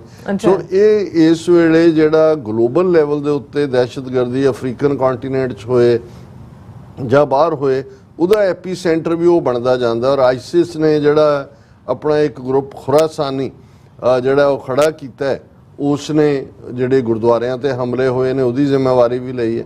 ਹੁਣ ਇਹ ਲੱਗਦਾ ਸੀ ਕਿ ਵੀ ਜਿਹੜਾ ਖੁਰਾਸਾਨੀ ਜਾਂ ਦੂਜਾ ਅਫਗਾਨ ਕਬੀਲਿਆਂ ਦਾ ਜਿਹੜਾ ਹੈ ਉਹਦੇ 'ਚ ਸਿੱਖ ਕਿੰਨੇ ਕੁ ਉਹਨਾਂ ਦੇ ਲਈ ਖਤਰਾ ਨੇ, ਕਿਉਂ ਟਾਰਗੇਟ ਕਰ ਰਹੇ ਨੇ। ਪਰ ਸਾਨੂੰ ਇਹ ਪਤਾ ਸੀ ਕਿ ਵੀ ਉਹਨਾਂ ਦੇ ਵਿੱਚ ਵੀ, ਕਿਉਂਕਿ ਇਹ ਜਿਹੜੇ ਹੁਣ ਜੇ ਉਹੀ ਤਾਲਿਬਾਨੀ ਗਰੁੱਪ ਜਾਂ ਜਿਹੜੇ ਉਹਨਾਂ ਦੇ ਦਹਿਸ਼ਤਗਰਦ ਨੇ, ਕਦੇ ਸੋਵੀਅਤ ਯੂਨੀਅਨ ਦੇ ਖਿਲਾਫ ਲੜਦੇ ਰਹੇ, ਫਿਰ ਅਮਰੀਕਾ ਨੈਟੋ ਦੇ ਖਿਲਾਫ ਲੜਦੇ ਰਹੇ, ਹੁਣ ਜਦੋਂ ਵਿਹਲੇ ਬੈਠੇ ਨੇ ਉਹਨਾਂ ਨੂੰ ਜਿਹੜਾ ਮਰਜ਼ੀ ਕੋਈ ਲੈ ਜਾਏ। ਔਰ ਇਹ ਆਲਰੇਡੀ ਇੰਟਰਸੈਪਟ ਨਾਂ ਦੀ ਪਬਲੀਕੇਸ਼ਨ ਨੇ ਦੱਸਿਆ ਸੀ ਕਿ ਕਿਵੇਂ ਇੰਡੀਅਨ ਏਜੰਸੀ ਰਾਅ ਨੇ ਦੁਬਈ ਦੇ ਵਿੱਚ ਆਪਣਾ ਆਫਿਸ ਬਣਾਇਆ ਹੋਇਆ, ਜਿੱਥੋਂ ਪਾਕਿਸਤਾਨ ਦੇ ਵਿੱਚ ਜਿਹੜੇ ਤਾਲਿਬਾਨ ਔਰ ਇਸ ਕਿਸਮ ਦੇ ਐਲੀਮੈਂਟ ਨੇ ਉਹਨਾਂ ਨੂੰ ਰਿਕਰੂਟ ਕਰਦੇ ਨੇ ਔਰ ਆਪਣੀ ਮਰਜ਼ੀ ਦੇ ਨਾਲ ਉਹਨਾਂ ਤੋਂ ਟਾਰਗੇਟ ਕਿਲਿੰਗ ਕਰਵਾਉਂਦੇ ਨੇ। ਔਰ ਇਸ ਦੇ ਵਿੱਚ ਜਿਹੜੇ ਪਾਕਿਸਤਾਨ ਨੇ ਕੁਛ ਨੂੰ ਫੜਿਆ ਵੀ, ਉਹਦੇ ਸਬੂਤ ਵੀ ਸਾਹਮਣੇ ਆਏ।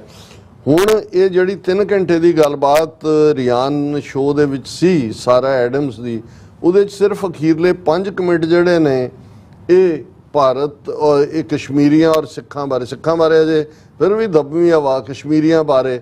ਔਰ ਉਹਦੇ 'ਚ ਨੇ ਕਿਹਾ ਕਿ ਬਈ ਇਹ ਜਿਹੜੇ ਨੇ ਭਾਰਤੀ ਏਜੰਸੀਆਂ ਨੇ ਪਾਕਿਸਤਾਨ ਵਿੱਚ ਜਿਹੜੇ ਸਿੱਖ ਸੈਪਰੇਟਿਸਟ ਔਰ ਕਸ਼ਮੀਰੀ ਸੀ ਉਹਨਾਂ ਨੂੰ ਮਾਰਨ ਦੇ ਲਈ ਤਾਲਿਬਾਨ ਦੇ ਮੁਲਾ ਯਾਕੂਬ ਨੂੰ $10 ਮਿਲੀਅਨ ਦਿੱਤੇ। ਔਰ ਇਹ ਕਿਉਂਕਿ ਇਸਲਾਮਿਕ ਐਕਸਟ੍ਰੀਮਿਜ਼ਮ ਦੇ ਉੱਤੇ ਹੀ ਇਹ ਖੜਾ ਸੀ ਸਾਰਾ। ਲੇਕਿਨ ਇਸ ਸਾਰੇ ਦੇ ਨਤੀਜੇ ਦੇ ਵਿੱਚ ਜਿਵੇਂ ਫਿਰ ਇਸ ਬੀਬੀ ਨੂੰ ਟਰੋਲ ਕੀਤਾ ਗਿਆ ਔਰ ਇਸ ਦੇ ਉੱਤੇ ਅੱਜ ਉਹਨੇ ਟਵੀਟ ਕੀਤਾ, ਸਾਰਾ ਨੇ ਖੁਦ ਹੀ ਜਿਹੜੀ ਹੈ ਸਾਰਾ ਐਡਮਸ ਨੇ, ਉਹਨੇ ਕਿਹਾ ਕਿ ਵੀ ਜਿਹੜਾ I find it ironic the Indian nationals who are all up in arms that I talked about their government for 5 minutes on the Shahriyan show but don't care that their government is also funding the Taliban। ਕਹਿੰਦੀ ਮੇਰੀ 5 minute ਦੀ ਗੱਲਬਾਤ ਤੋਂ all up in arms ਜਿਹੜਾ ਉਹਨਾਂ ਨੇ ਜਿਹੜੇ ਉਹ ਆਪਣੇ ਜਿਹੜੇ ਨੇ ਖੁਰ ਚੁੱਕ ਲਏ ਨੇ ਕਿ ਵੀ ਮੈਂ ਇਹ ਕਹਿ ਦਿੱਤਾ ਹੈ ਵੀ ਸ਼ਰਮ ਕਰੋ ਤੁਸੀਂ, ਤੁਹਾਨੂੰ ਇਹ ਹੋਣਾ ਚਾਹੀਦਾ ਵੀ ਤੁਸੀਂ ਆਪਣੀ ਇੰਡੀਅਨ ਗਵਰਨਮੈਂਟ ਨੂੰ ਪੁੱਛੋ ਕਿ ਵੀ ਤੁਸੀਂ ਤਾਲਿਬਾਨ ਨੂੰ ਪੈਸੇ ਦੇ ਕੇ ਡਰਟੀ ਵਰਕ ਕਰਾ ਰਹੇ ਹੋ। ਉਹਨਾਂ ਨੇ ਕਿਹਾ setting emotions aside and just using logic, your government was not able to track down some of these Kashmir focused terrorists for years, some since the mid-90s.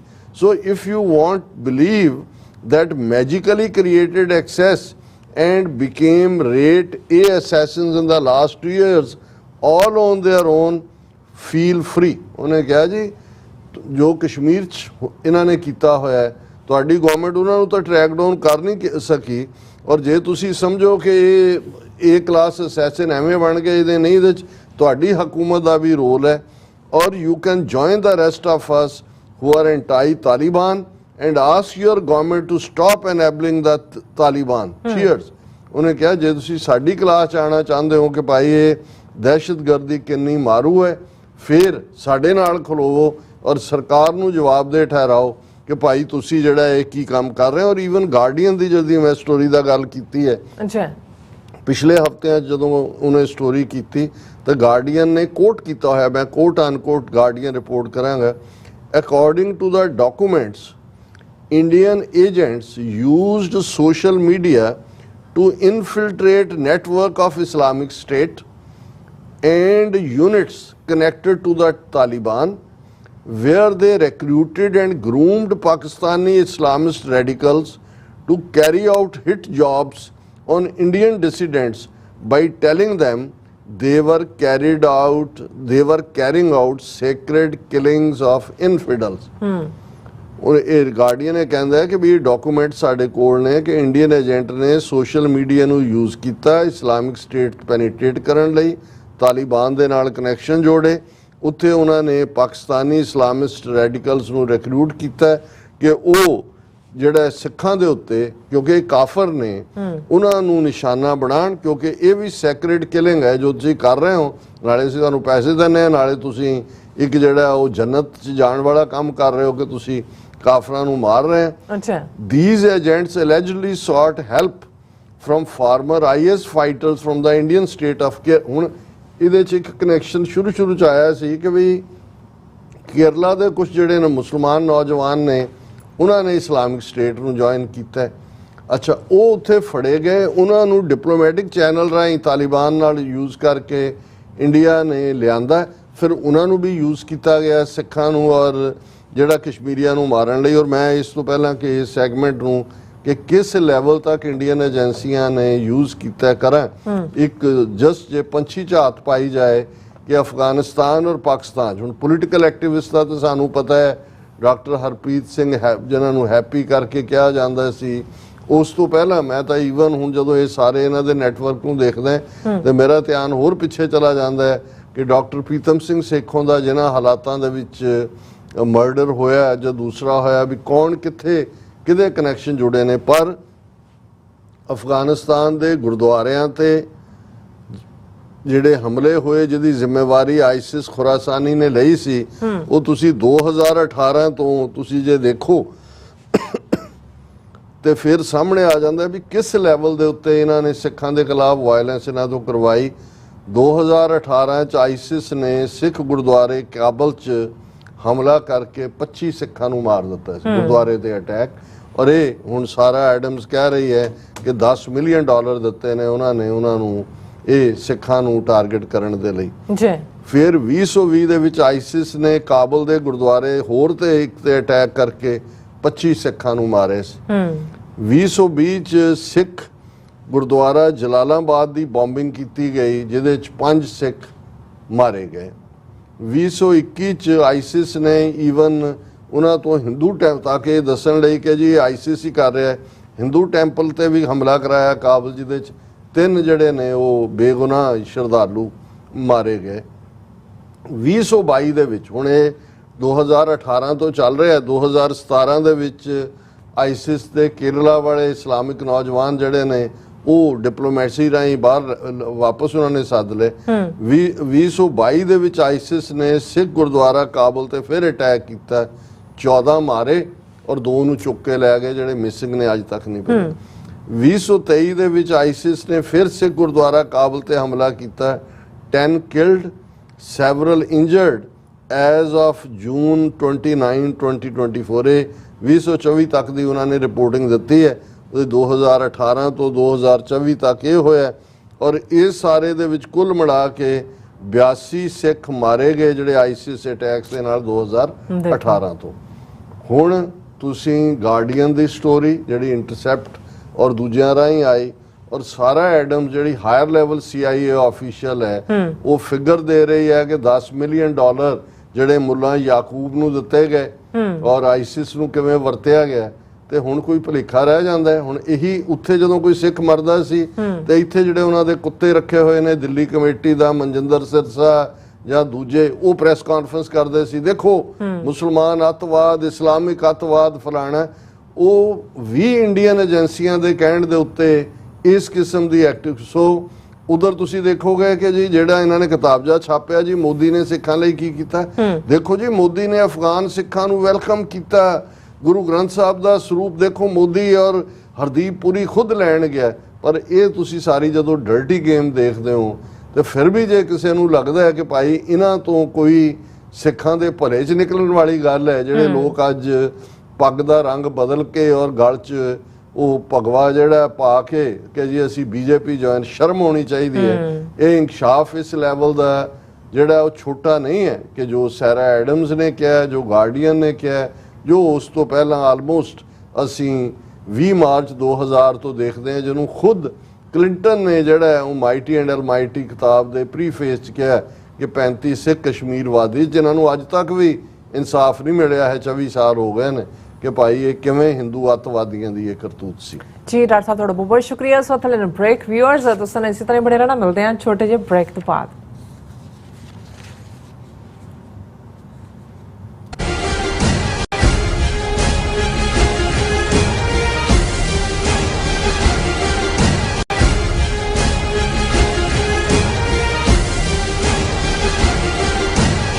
ਕੀ ਤੁਹਾਨੂੰ 30, 40 ਜਾਂ 50 ਦਿਨ ਵੇਟ ਕਰਨੀ ਪੈ ਰਹੀ ਹੈ ਤੁਹਾਡੇ ਚੈੱਕ ਲਈ? ਫਿਰ ਬ੍ਰੋਕਰਾਂ ਪਿੱਛੇ ਭੱਜਦੇ ਫਿਰਦੇ ਹੋ ਪੈਸੇ ਲਈ, ਬਹੁਤ ਜ਼ਿਆਦਾ ਟਾਈਮ ਵੇਸਟ ਹੋ ਜਾਂਦਾ ਇੱਦਾਂ ਤਾਂ। ਜੇ ਤੁਸੀਂ ਅੱਜ ਹੀ ਪੈਸੇ ਲੈਣੇ ਤਾਂ ਬੌਬਟੇਲ ਨੂੰ ਕਾਲ ਕਰੋ। ਬੌਬਟੇਲ ਤੁਹਾਡੀਆਂ ਇਨਵੋਇਸਿਸ ਸੇਮ ਡੇ ਫੰਡ ਕਰ ਸਕਦੇ ਹਨ for a small fee, no contract, no reserve and no hidden fees। ਅੱਜ ਹੀ ਕਾਲ ਕਰੋ ਬੌਬਟੇਲ ਨੂੰ ਤੇ ਤੁਹਾਡਾ ਪਹਿਲਾ ਮਹੀਨਾ ਫ੍ਰੀ। 410 204 2084 ਅਗੇਨ 410 204 2084।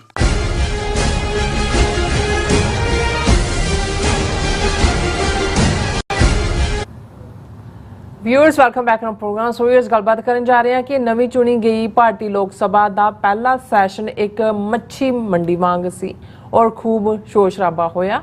ਹੈਰਾਨੀ ਇਸ ਗੱਲ ਦੀ ਹੈ ਕਿ ਟ੍ਰਾਂਸਨੈਸ਼ਨਲ ਰਿਪਰੈਸ਼ਨ ਕਰਨ ਵਾਲਾ ਭਾਰਤ ਕੈਨੇਡਾ ਦਾ ਮੂੰਹ ਚੜਾਉਣ ਦੀ ਕੋਸ਼ਿਸ਼ ਕਰਦਾ ਨਜ਼ਰ ਆਇਆ ਔਰ ਭਾਰਤੀ ਪਾਰਲੀਮੈਂਟ ਦੇ ਦੋਹਾਂ ਸਦਨਾਂ ਵਿੱਚ ਕਨਿਕਚਾ ਜਹਾਜ਼ ਦੇ ਪੀੜਤਾਂ ਲਈ 1 ਮਿੰਟ ਦਾ ਜਿਹੜਾ ਮੌਨ ਰੱਖ ਕੇ ਸ਼ਰਧਾਂਜਲੀ ਦਿੱਤੀ ਗਈ, ਜਦੋਂ ਕਿ ਹਕੀਕਤ ਵਿੱਚ ਕਨਿਕਚਾ ਕਾਂਡ ਇਹਨਾਂ ਦੀ ਆਪਣੀ ਕਰਤੂਤੀ ਹੈ। ਸੋ ਇਸ ਬਾਰੇ ਆਪਾਂ ਗੱਲਬਾਤ ਕਰਨ ਜਾ ਰਹੇ ਹਾਂ। ਸੋ ਅਸੀਂ ਚਾਹਾਂਗੇ ਕਿ ਤੁਸੀਂ ਇਸੇ ਤਰ੍ਹਾਂ ਬਣੇ ਰਹਿਣਾ, ਦੇਖਣ ਸੁਣਨ ਲਈ ਜਾਂ ਲਿਖਣ ਲਈ। ਤੁਹਾਡਾ ਸਭ ਦਾ ਬਹੁਤ ਬਹੁਤ ਧੰਨਵਾਦ। ਜੀ ਡਾਕਟਰ ਸਾਹਿਬ ਕੀ ਵਿਚਾਰਾਂ ਨੇ?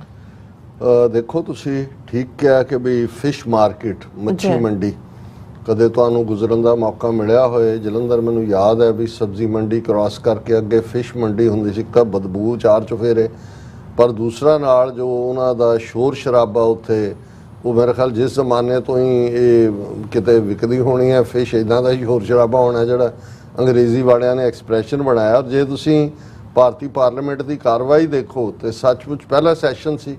ਪਹਿਲਾਂ ਤਾਂ ਸਹੁੰ ਚੁੱਕ ਸਮਾਗਮ ਦੇ ਮੌਕੇ ਕਿਸੇ ਨੇ ਜੈ ਹਿੰਦੂ ਰਾਸ਼ਟਰ ਕਿਹਾ ਔਰ ਕਿਸੇ ਨੇ ਕੁਛ ਕਹਿ ਕੇ ਜਿਹੜਾ ਉਹ ਸਹੁੰ ਚੁੱਕੀ। ਫਿਰ ਅਸੀਂ ਦੇਖਦੇ ਹਾਂ ਵੀ ਇਹ ਵੀ ਇਸ਼ੂ ਬਣ ਗਿਆ ਕਿ ਜੀ ਜਿਹੜਾ ਰਸ਼ੀਦ ਇੰਜੀਨੀਅਰ ਜਿਹੜੇ ਕਿ ਬਾਰਾਮੂਲਾ ਸੀਟ ਤੋਂ ਜਿੱਤੇ ਨੇ, ਉਮਰ ਅਬਦੁੱਲਾ ਨੂੰ ਹਰਾ ਕੇ 3 ਸਾਲ ਤੋਂ ਜੇਲ੍ਹ 'ਚ ਨੇ, ਉਹਨਾਂ ਨੂੰ ਸਹੁੰ ਚੁਕਾਈ ਜਾਏਗੀ ਕਿ ਨਹੀਂ। ਭਾਈ ਅੰਮ੍ਰਿਤਪਾਲ ਸਿੰਘ ਜਿਹੜੇ ਸਭ ਤੋਂ ਜ਼ਿਆਦਾ ਵੋਟਾਂ ਦੀ ਲੀਡ ਨਾਲ ਪੰਜਾਬ 'ਚੋਂ ਜਿੱਤੇ।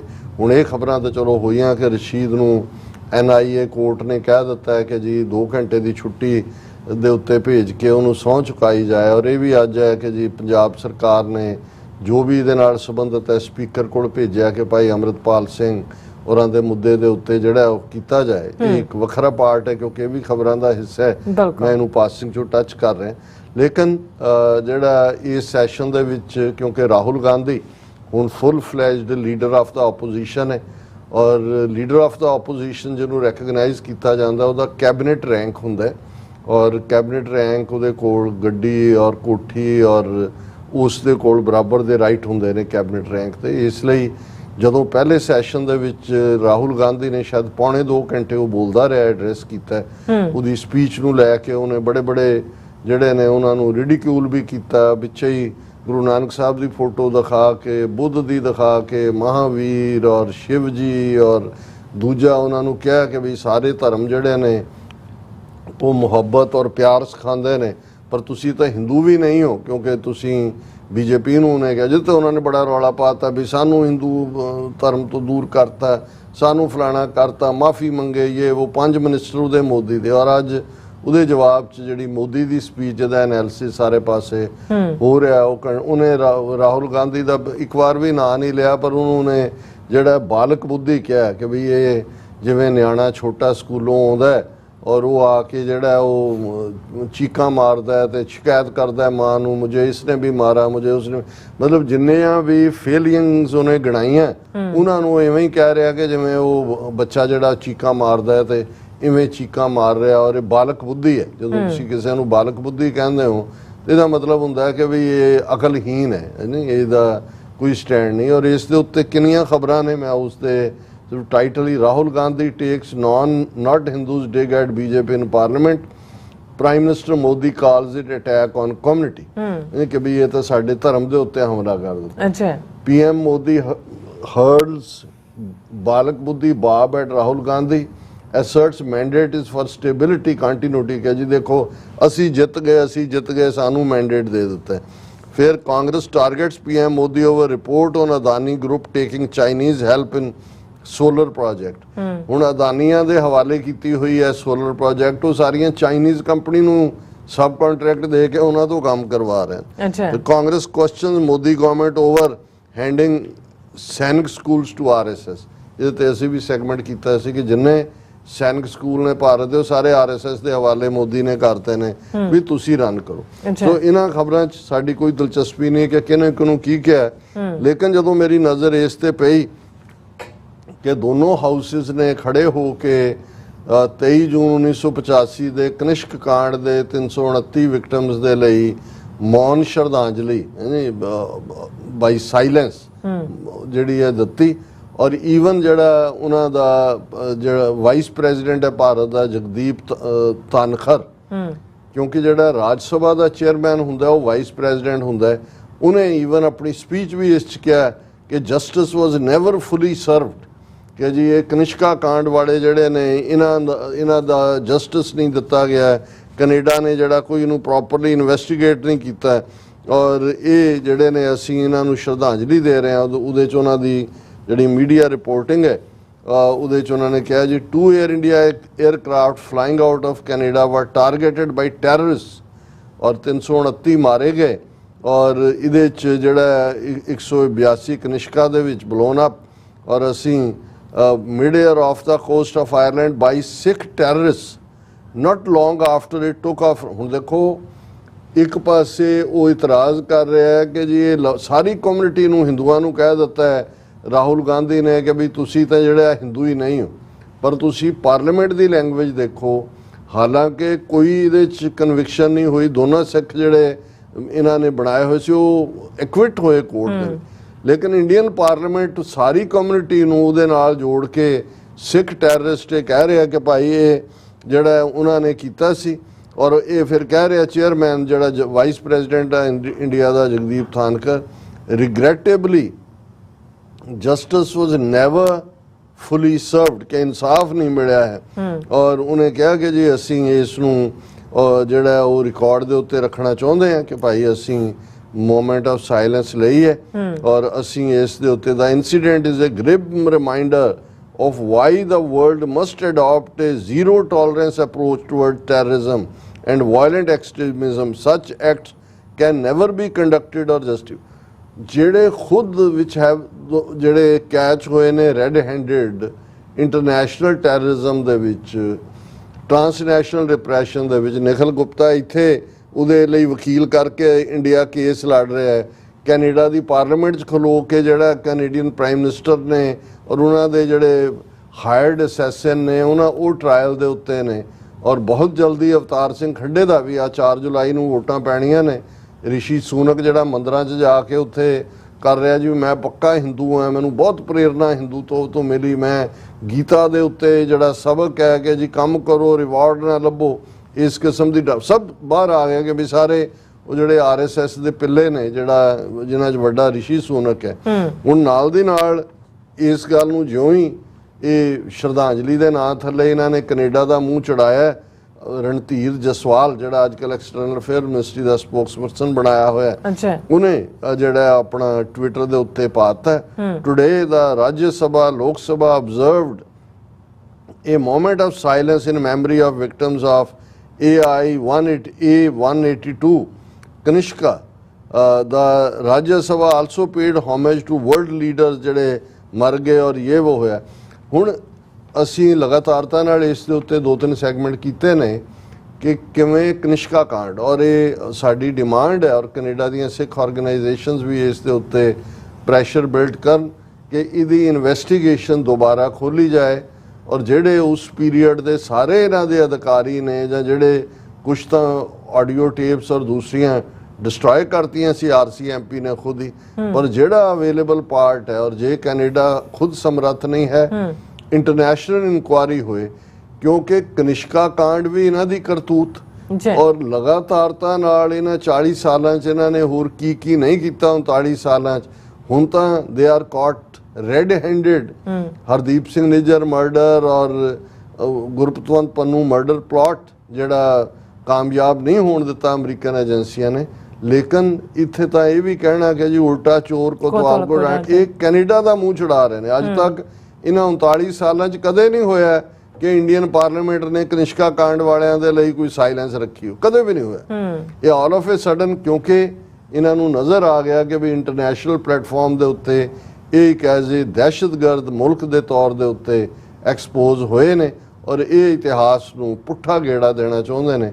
ਔਰ ਸਾਡੀ ਰਿਪੀਟਡਲੀ ਇਹ ਡਿਮਾਂਡ ਹੋਣੀ ਚਾਹੀਦੀ ਹੈ ਕਿ ਕਨਿਸ਼ਕਾ ਕਾਂਡ ਦੀ ਇੰਟਰਨੈਸ਼ਨਲ ਇਨਵੈਸਟੀਗੇਸ਼ਨ ਹੋਏ, ਕਿਉਂਕਿ ਇੰਡੀਅਨ ਏਜੰਸੀਆਂ ਹੀ ਇਸ ਲਈ ਜ਼ਿੰਮੇਵਾਰ ਨੇ। ਜੀ ਡਾਕਟਰ ਸਾਹਿਬ, ਤੁਹਾਡਾ ਬਹੁਤ ਬਹੁਤ ਧੰਨਵਾਦ। ਸੋ ਥੈਲਨ ਬ੍ਰੇਕ ਵਿਊਅਰਸ, ਤੁਸੀਂ ਇਸੇ ਤਰ੍ਹਾਂ ਬਣੇ ਰਹਿਣਾ। ਮਿਲਦੇ ਹਾਂ after this short break.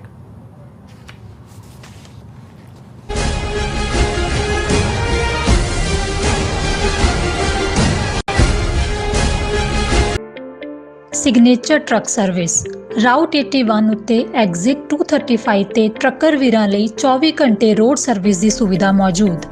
Heavy duty repair, oil change, ਪੁਰਾਣੇ ਅਤੇ ਨਵੇਂ tyre, computer diagnostic, DPF cleaning, brake service ਜਾਂ ਰਸਤੇ ਵਿੱਚ ਆਈ ਹਰ ਤਰ੍ਹਾਂ ਦੀ ਰਿਪੇਅਰ ਪ੍ਰੋਫੈਸ਼ਨਲ ਟੀਮ ਵੱਲੋਂ ਕੀਤੀ ਜਾਂਦੀ ਹੈ। ਬ੍ਰੇਕਫਾਸਟ, ਲੰਚ ਅਤੇ ਡਿਨਰ ਲਈ ਪੰਜਾਬੀ ਢਾਬੇ ਦਾ ਆਨੰਦ ਵੀ ਮਾਣੋ। ਡਰਾਈਵਰ ਅਤੇ ਟਰੱਕ ਆਪਰੇਟਰ ਵੀਰ ਡਿਸਪੈਚ ਦੀ ਸਰਵਿਸ ਲਈ ਸਾਡੇ ਨਾਲ ਸੰਪਰਕ ਕਰਨ। Signature truck service 58 triangle drive, Weyers Cave, Virginia 24।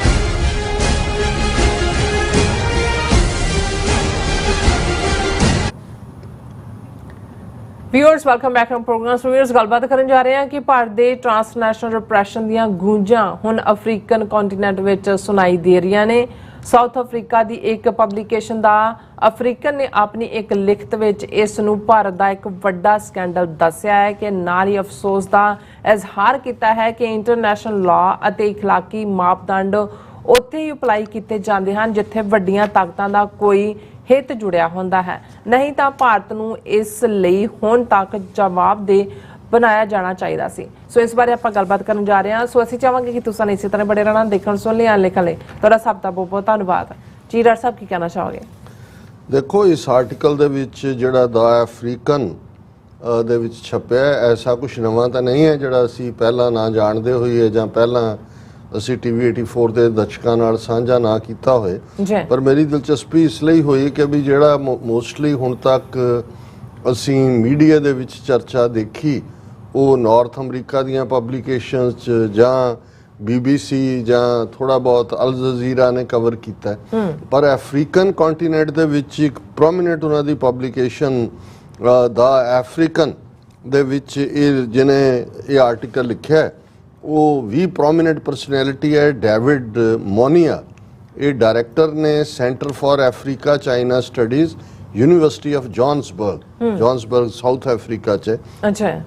ਔਰ ਇਸ ਲਿਖਤ ਦਾ ਟਾਈਟਲ ਵੀ ਇੰਟਰਸਟਿੰਗ ਹੈ ਕਿਉਂਕਿ ਇਹ ਠੀਕ ਹੈ ਕਿ ਥੋੜਾ ਜਿਹਾ ਐਂਟਾਈ ਅਮਰੀਕਾ ਸਲੈਂਟ ਹੈ ਉਹਦੇ 'ਚ, ਇਸ ਗੱਲ ਦੇ ਮੱਦੇਨਜ਼ਰ ਕਿ ਵੀ ਜਿਵੇਂ ਅਮਰੀਕਾ ਜੋ ਕੁਝ ਜੇ ਚਾਈਨਾ ਦੇ ਨਾਲ ਜੁੜਿਆ ਹੁੰਦਾ ਹੈ ਜਾਂ ਰਸ਼ੀਆ ਨਾਲ ਹੁੰਦਾ ਹੈ ਔਰ ਉਸ ਦੇ ਉੱਤੇ ਬਹੁਤ ਸਟਰੋਂਗ ਮੈਗਾਫੋਨ ਦੇ ਨਾਲ ਜਿਹੜਾ ਹੈ ਉਹ ਨੈਗੇਟਿਵਿਟੀ ਹੁੰਦੀ ਹੈ।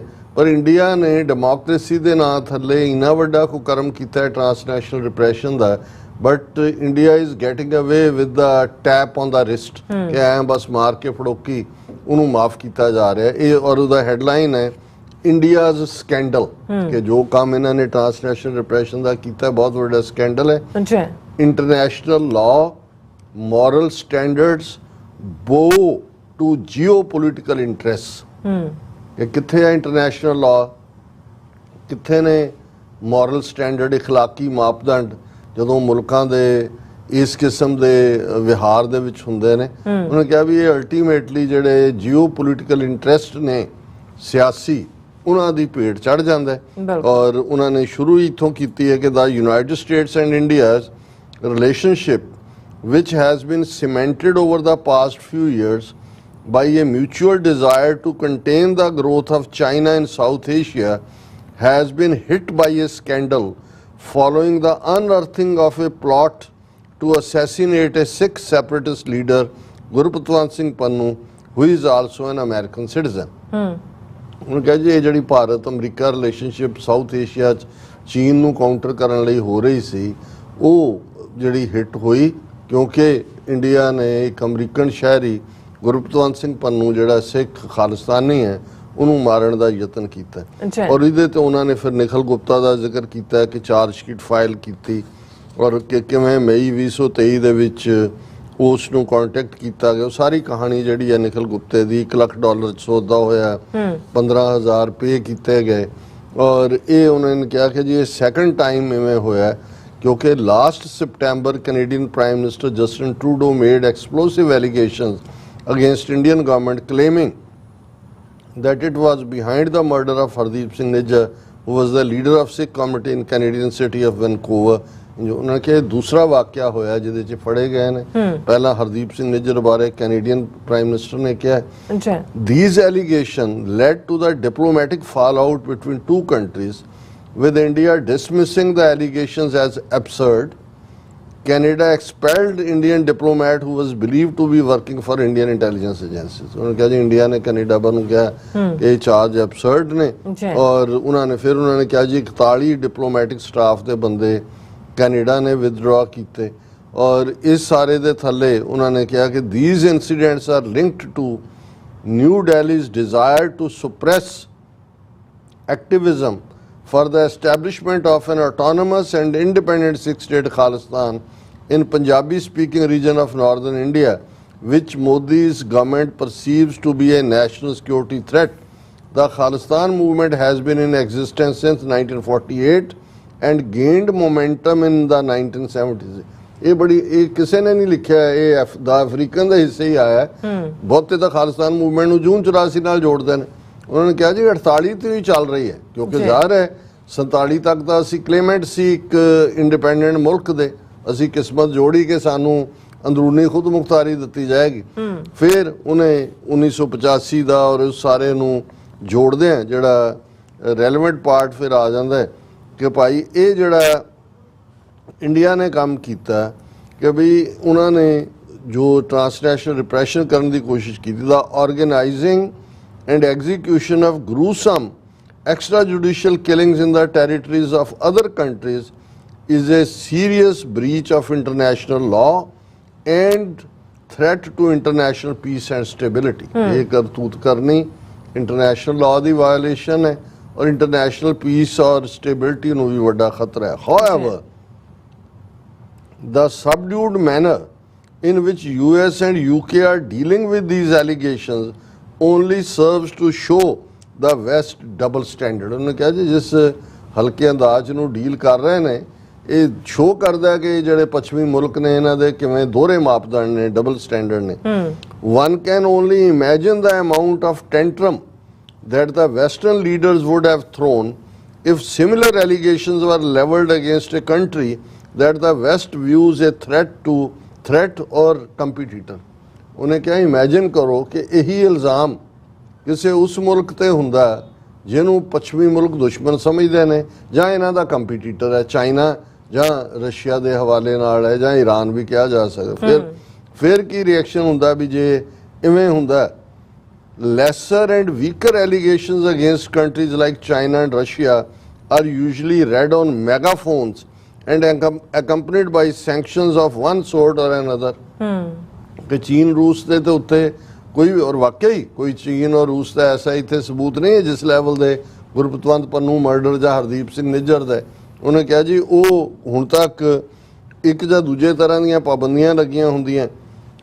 However, because India is currently being useful to the West's geopolitical agenda of suppressing the rise of China, it only gets gentle slap on the wrist. मैंने नहीं सी पता भी यही फ्रेज इन्हें भी यूज किया, मैं तो अपनी मेमोरी चो गया कि भी ये gentle slap on the wrist है। उन्हें कहा जी ये इवें ही करके उन्होंने भारत को इन्होंने लगा देता है।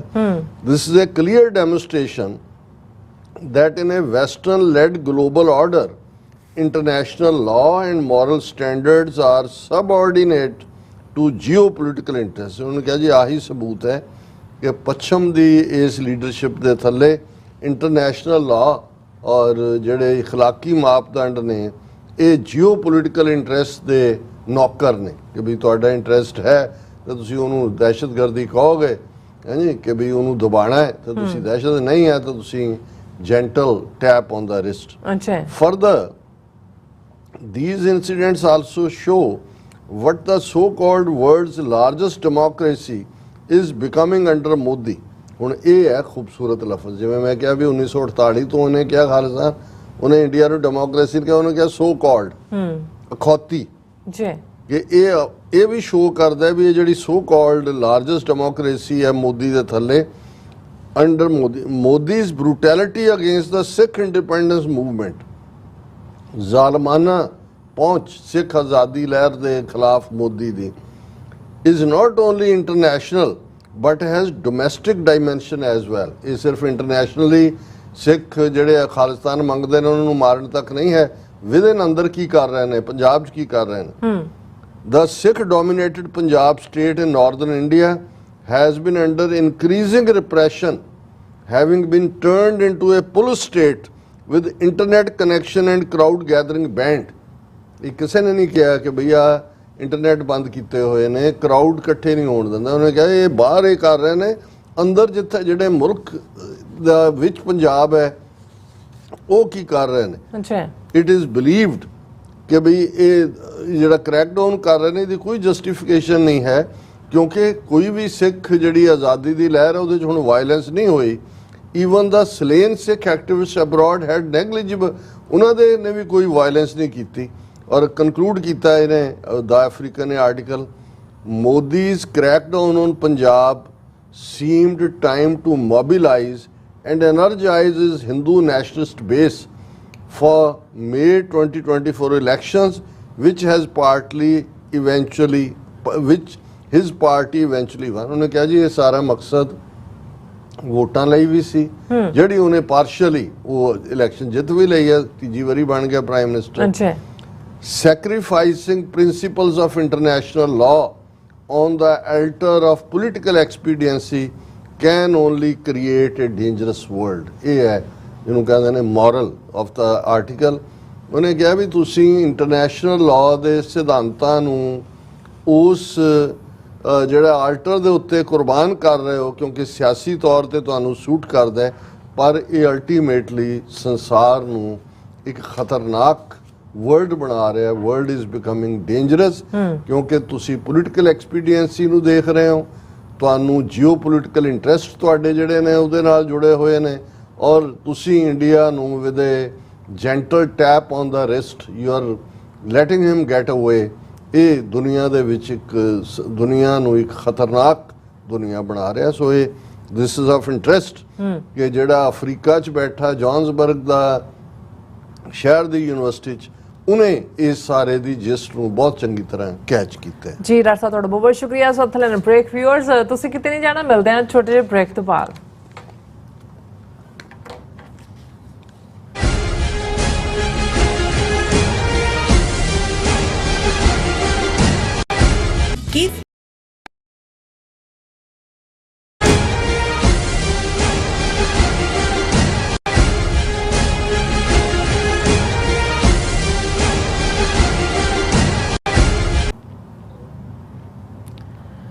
Viewers welcome back to program. So viewers ਗੱਲਬਾਤ ਕਰਨ ਜਾ ਰਹੇ ਹਾਂ ਅਖੀਰਲੇ ਸੈਗਮੈਂਟ ਦੇ ਵਿੱਚ ਕਿ ਅੱਜ ਕੱਲ ਅਕਾਲੀ ਦਲ ਦੇ ਬਾਗੀ ਗਰੁੱਪ ਸ਼੍ਰੋਮਣੀ ਕਮੇਟੀ ਅਤੇ ਅਕਾਲ ਤਖਤ ਦੇ ਜਥੇਦਾਰ ਦੀ ਕਾਰਗੁਜ਼ਾਰੀ ਨਾਲ ਸੰਬੰਧਿਤ ਜਿਹੜੀਆਂ ਖਬਰਾਂ ਨੇ ਉਹ ਗਰਦਸ਼ ਕਰ ਰਹੀਆਂ ਹਨ। ਪਹਿਲੇ ਨਜ਼ਰੀਏ ਜਾਂ ਕਹਿ ਲਓ ਅਕਾਲੀ ਧੜੇ ਬੇਈਮਾਨ ਨਜ਼ਰ ਆਉਂਦੇ ਹਨ।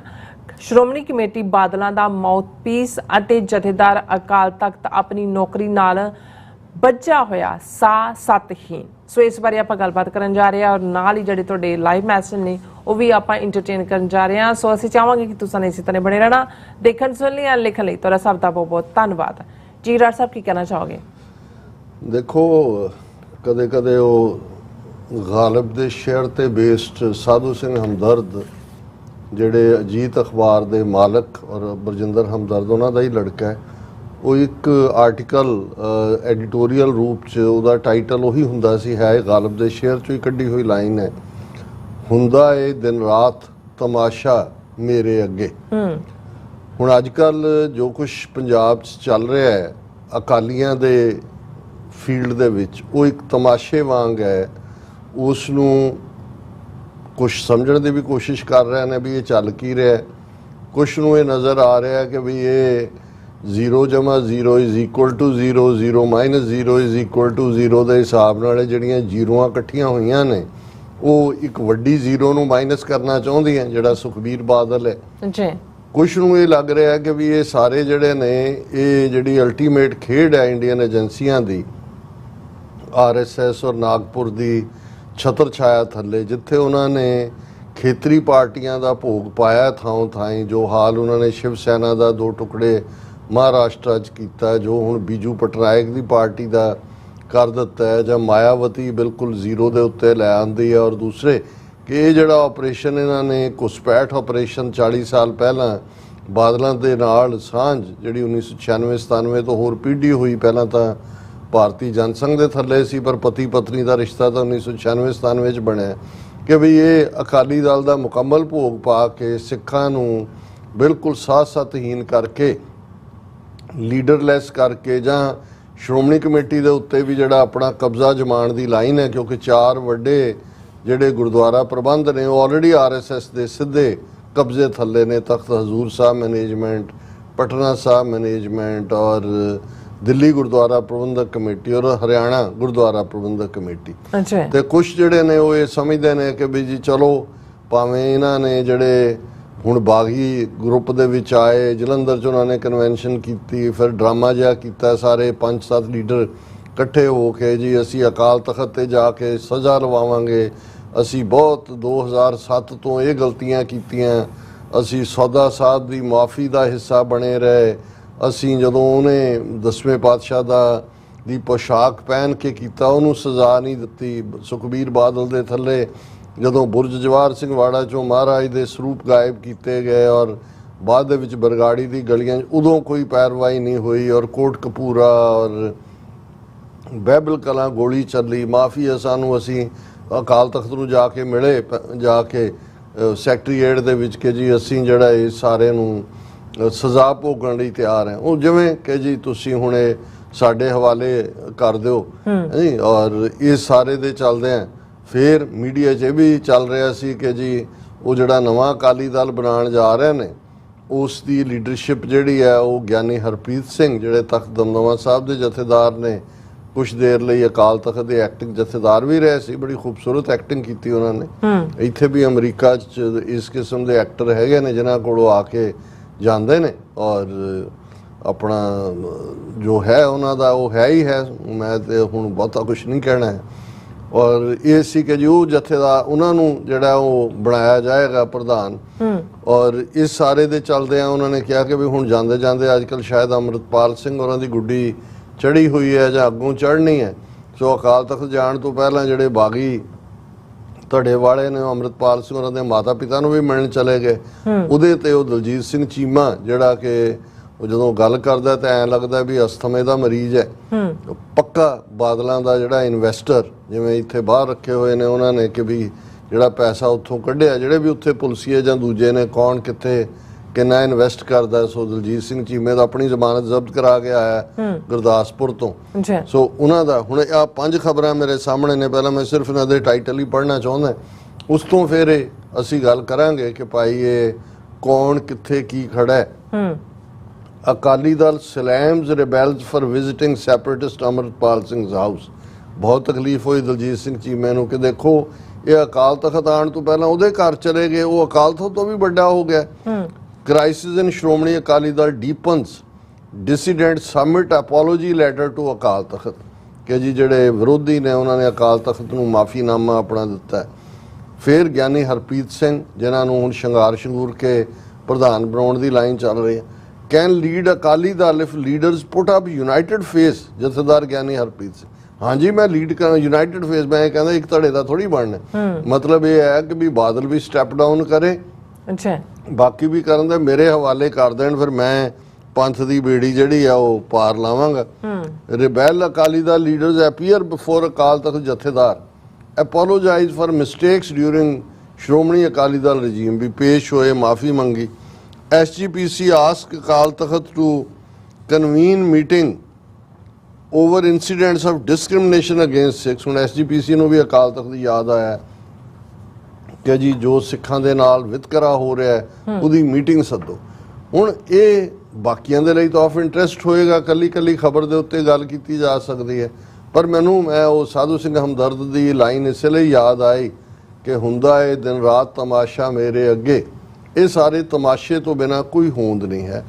ਅੱਜ ਜਿਵੇਂ ਈਵਨ ਨਵਕਿਰਨ ਸਿੰਘ ਹੋਰਾਂ ਨੇ, ਜਿਹੜੇ ਪੰਜਾਬ ਹਰਿਆਣਾ ਹਾਈ ਕੋਰਟ ਦੇ ਪ੍ਰੋਮੀਨੈਂਟ ਵਕੀਲ, ਹਿਊਮਨ ਰਾਈਟਸ ਐਕਟਿਵਿਸਟ ਵੀ, ਲਾਇਰਸ ਇੰਟਰਨੈਸ਼ਨਲ ਵੀ ਹੈਡ ਕਰਦੇ ਨੇ, ਉਹਨਾਂ ਦਾ ਇੱਕ ਟਵੀਟ ਸੀ ਕਿ ਜੀ ਜਿਹੜਾ ਓਰੀਜਨਲ ਗੁਰਦੁਆਰਾ ਐਕਟ ਹੈ ਉਹਦੇ 'ਚ ਕੋਈ ਜਥੇਦਾਰ ਅਕਾਲ ਤਖਤ ਦਾ ਕੋਈ ਪ੍ਰੋਵੀਜ਼ਨ ਹੀ ਨਹੀਂ ਹੈ, ਕੋਈ ਇਸ ਦਾ ਨਾਂ ਦਾ ਨਾ ਅਹੁਦਾ ਹੈ ਨਾ ਉਸ ਦਾ। ਇਹ ਬਿਲਕੁਲ ਠੀਕ ਹੈ ਕਿ ਬਾਅਦ 'ਚ ਇਹਨਾਂ ਨੇ ਆਪਣੀ ਕਨਵੀਨੀਅੰਸ ਦੇ ਲਈ, ਔਰ ਅਸੀਂ ਕਿਸੇ ਵੇਲੇ ਫਿਰ ਗੱਲ ਕਰਾਂਗੇ ਕਿ ਕਿਵੇਂ ਇਹ ਬਿਲਿਟਲ ਕੀਤਾ ਗਿਆ, ਜਿਹੜਾ ਸਰਬੱਤ ਖਾਲਸੇ ਦੇ ਥੱਲੇ ਅਥਾਰਟੀ ਸੀ, ਜਿਹੜੀ ਕਿ ਸਟੈਂਪ ਅਕਾਲ ਤਖਤ ਦੀ ਦੇ ਥੱਲੇ ਜਾਰੀ ਹੁੰਦਾ ਸੀ। ਕੋਈ ਸ਼ੰਕਰਾਚਾਰੀਆ ਨਹੀਂ ਹੈ ਕਿ ਜਿਹੜਾ ਮਰਜ਼ੀ ਬੈਠ ਕੇ ਹੁਕਮਨਾਮਾ ਦੇ ਦੇ, ਜਿਹਨੇ ਕੋਈ ਲਿਫਾਫਾ ਫੜਾਤਾ, ਇੱਥੇ ਆ ਕੇ ਘਰਾਂ 'ਚੋਂ ਲਿਫਾਫੇ ਫੜਦੇ ਨੇ, ਹੁਣ ਵੀ ਫੜਦੇ ਨੇ। ਇਸ ਕਿਸਮ ਦਾ ਇਹਨਾਂ ਦਾ ਹਾਲ ਹੈ। ਪਰ ਇਸ ਸਾਰੇ 'ਚੋਂ ਤੁਸੀਂ ਇਸ ਵੇਲੇ ਇਹ ਦੇਖ ਸਕਦੇ ਹੋ ਕਿ ਜੇ ਇੱਕ ਸ਼ਰਧਾਲੂ ਸਿੱਖ ਉਦਾਸ ਹੁੰਦਾ ਹੈ ਜਾਂ ਕਿਤੇ ਬੇਬਸ ਮਹਿਸੂਸ ਕਰਦਾ ਹੈ ਜਾਂ ਆਪਣੇ ਆਪ ਨੂੰ ਉਦਾਸੀ 'ਚ ਲਿਜਾਂਦਾ ਹੈ, ਤਾਂ ਉਹਦਾ ਰੀਜ਼ਨ ਅਸੀਂ ਜ਼ਿਕਰ ਕੀਤਾ ਕਿ 104 ਸਾਲ ਪੁਰਾਣੀ ਪਾਰਟੀ ਅਕਾਲੀ ਦਲ, ਜਿਸ ਅਕਾਲੀ ਦਾ ਮਤਲਬ ਇਮਾਨਦਾਰ ਸੀ, ਮੋਢੇ ਤੇ ਕਸ਼ਹਿਰਾ ਤੇ ਪਰਨਾ, ਜੇਲੀ ਜਾਣ ਨੂੰ ਤਿਆਰ, ਬਾਣੀ ਪੜਨ ਵਾਲਾ, ਇਖਲਾਕ ਦਾ ਉੱਚਾ, ਨਾ ਝੁਕਣ ਵਾਲਾ ਨਾ ਵਿਕਣ ਵਾਲਾ।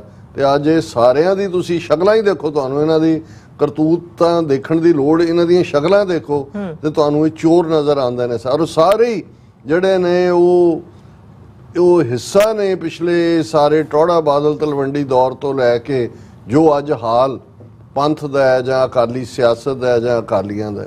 ਸ਼੍ਰੋਮਣੀ ਕਮੇਟੀ, ਹੁਣ ਹਰਜਿੰਦਰ ਸਿੰਘ ਧਾਮੀ ਜਿਹੜੇ ਪ੍ਰਧਾਨ ਨੇ, ਤੁਸੀਂ ਉਹਨਾਂ ਦੀ ਬੋਲਬਾਣੀ ਜਦੋਂ ਠੀਕ ਹੈ, ਕਿਸੇ ਵੇਲੇ ਸਾਨੂੰ ਲੱਗਦਾ ਸੀ ਵੀ ਇੱਕ ਇਮਾਨਦਾਰ ਵਕੀਲ ਦੇ ਤੌਰ ਤੇ ਜੁਝਾਰੂ ਜਿਹੜੇ ਕੇਸਿਸ ਸੀ ਉਹਨਾਂ ਨੂੰ ਵੀ ਹੁਸ਼ਿਆਰਪੁਰ ਜ਼ਿਲ੍ਹੇ ਨਾਲ ਇਹਨਾਂ ਦਾ ਸੰਬੰਧ ਹੈ, ਧਾਮੀਆਂ ਦੇ ਉਸ ਪਰਿਵਾਰ ਚੋਂ ਕੀ ਕਰਦੇ ਨੇ।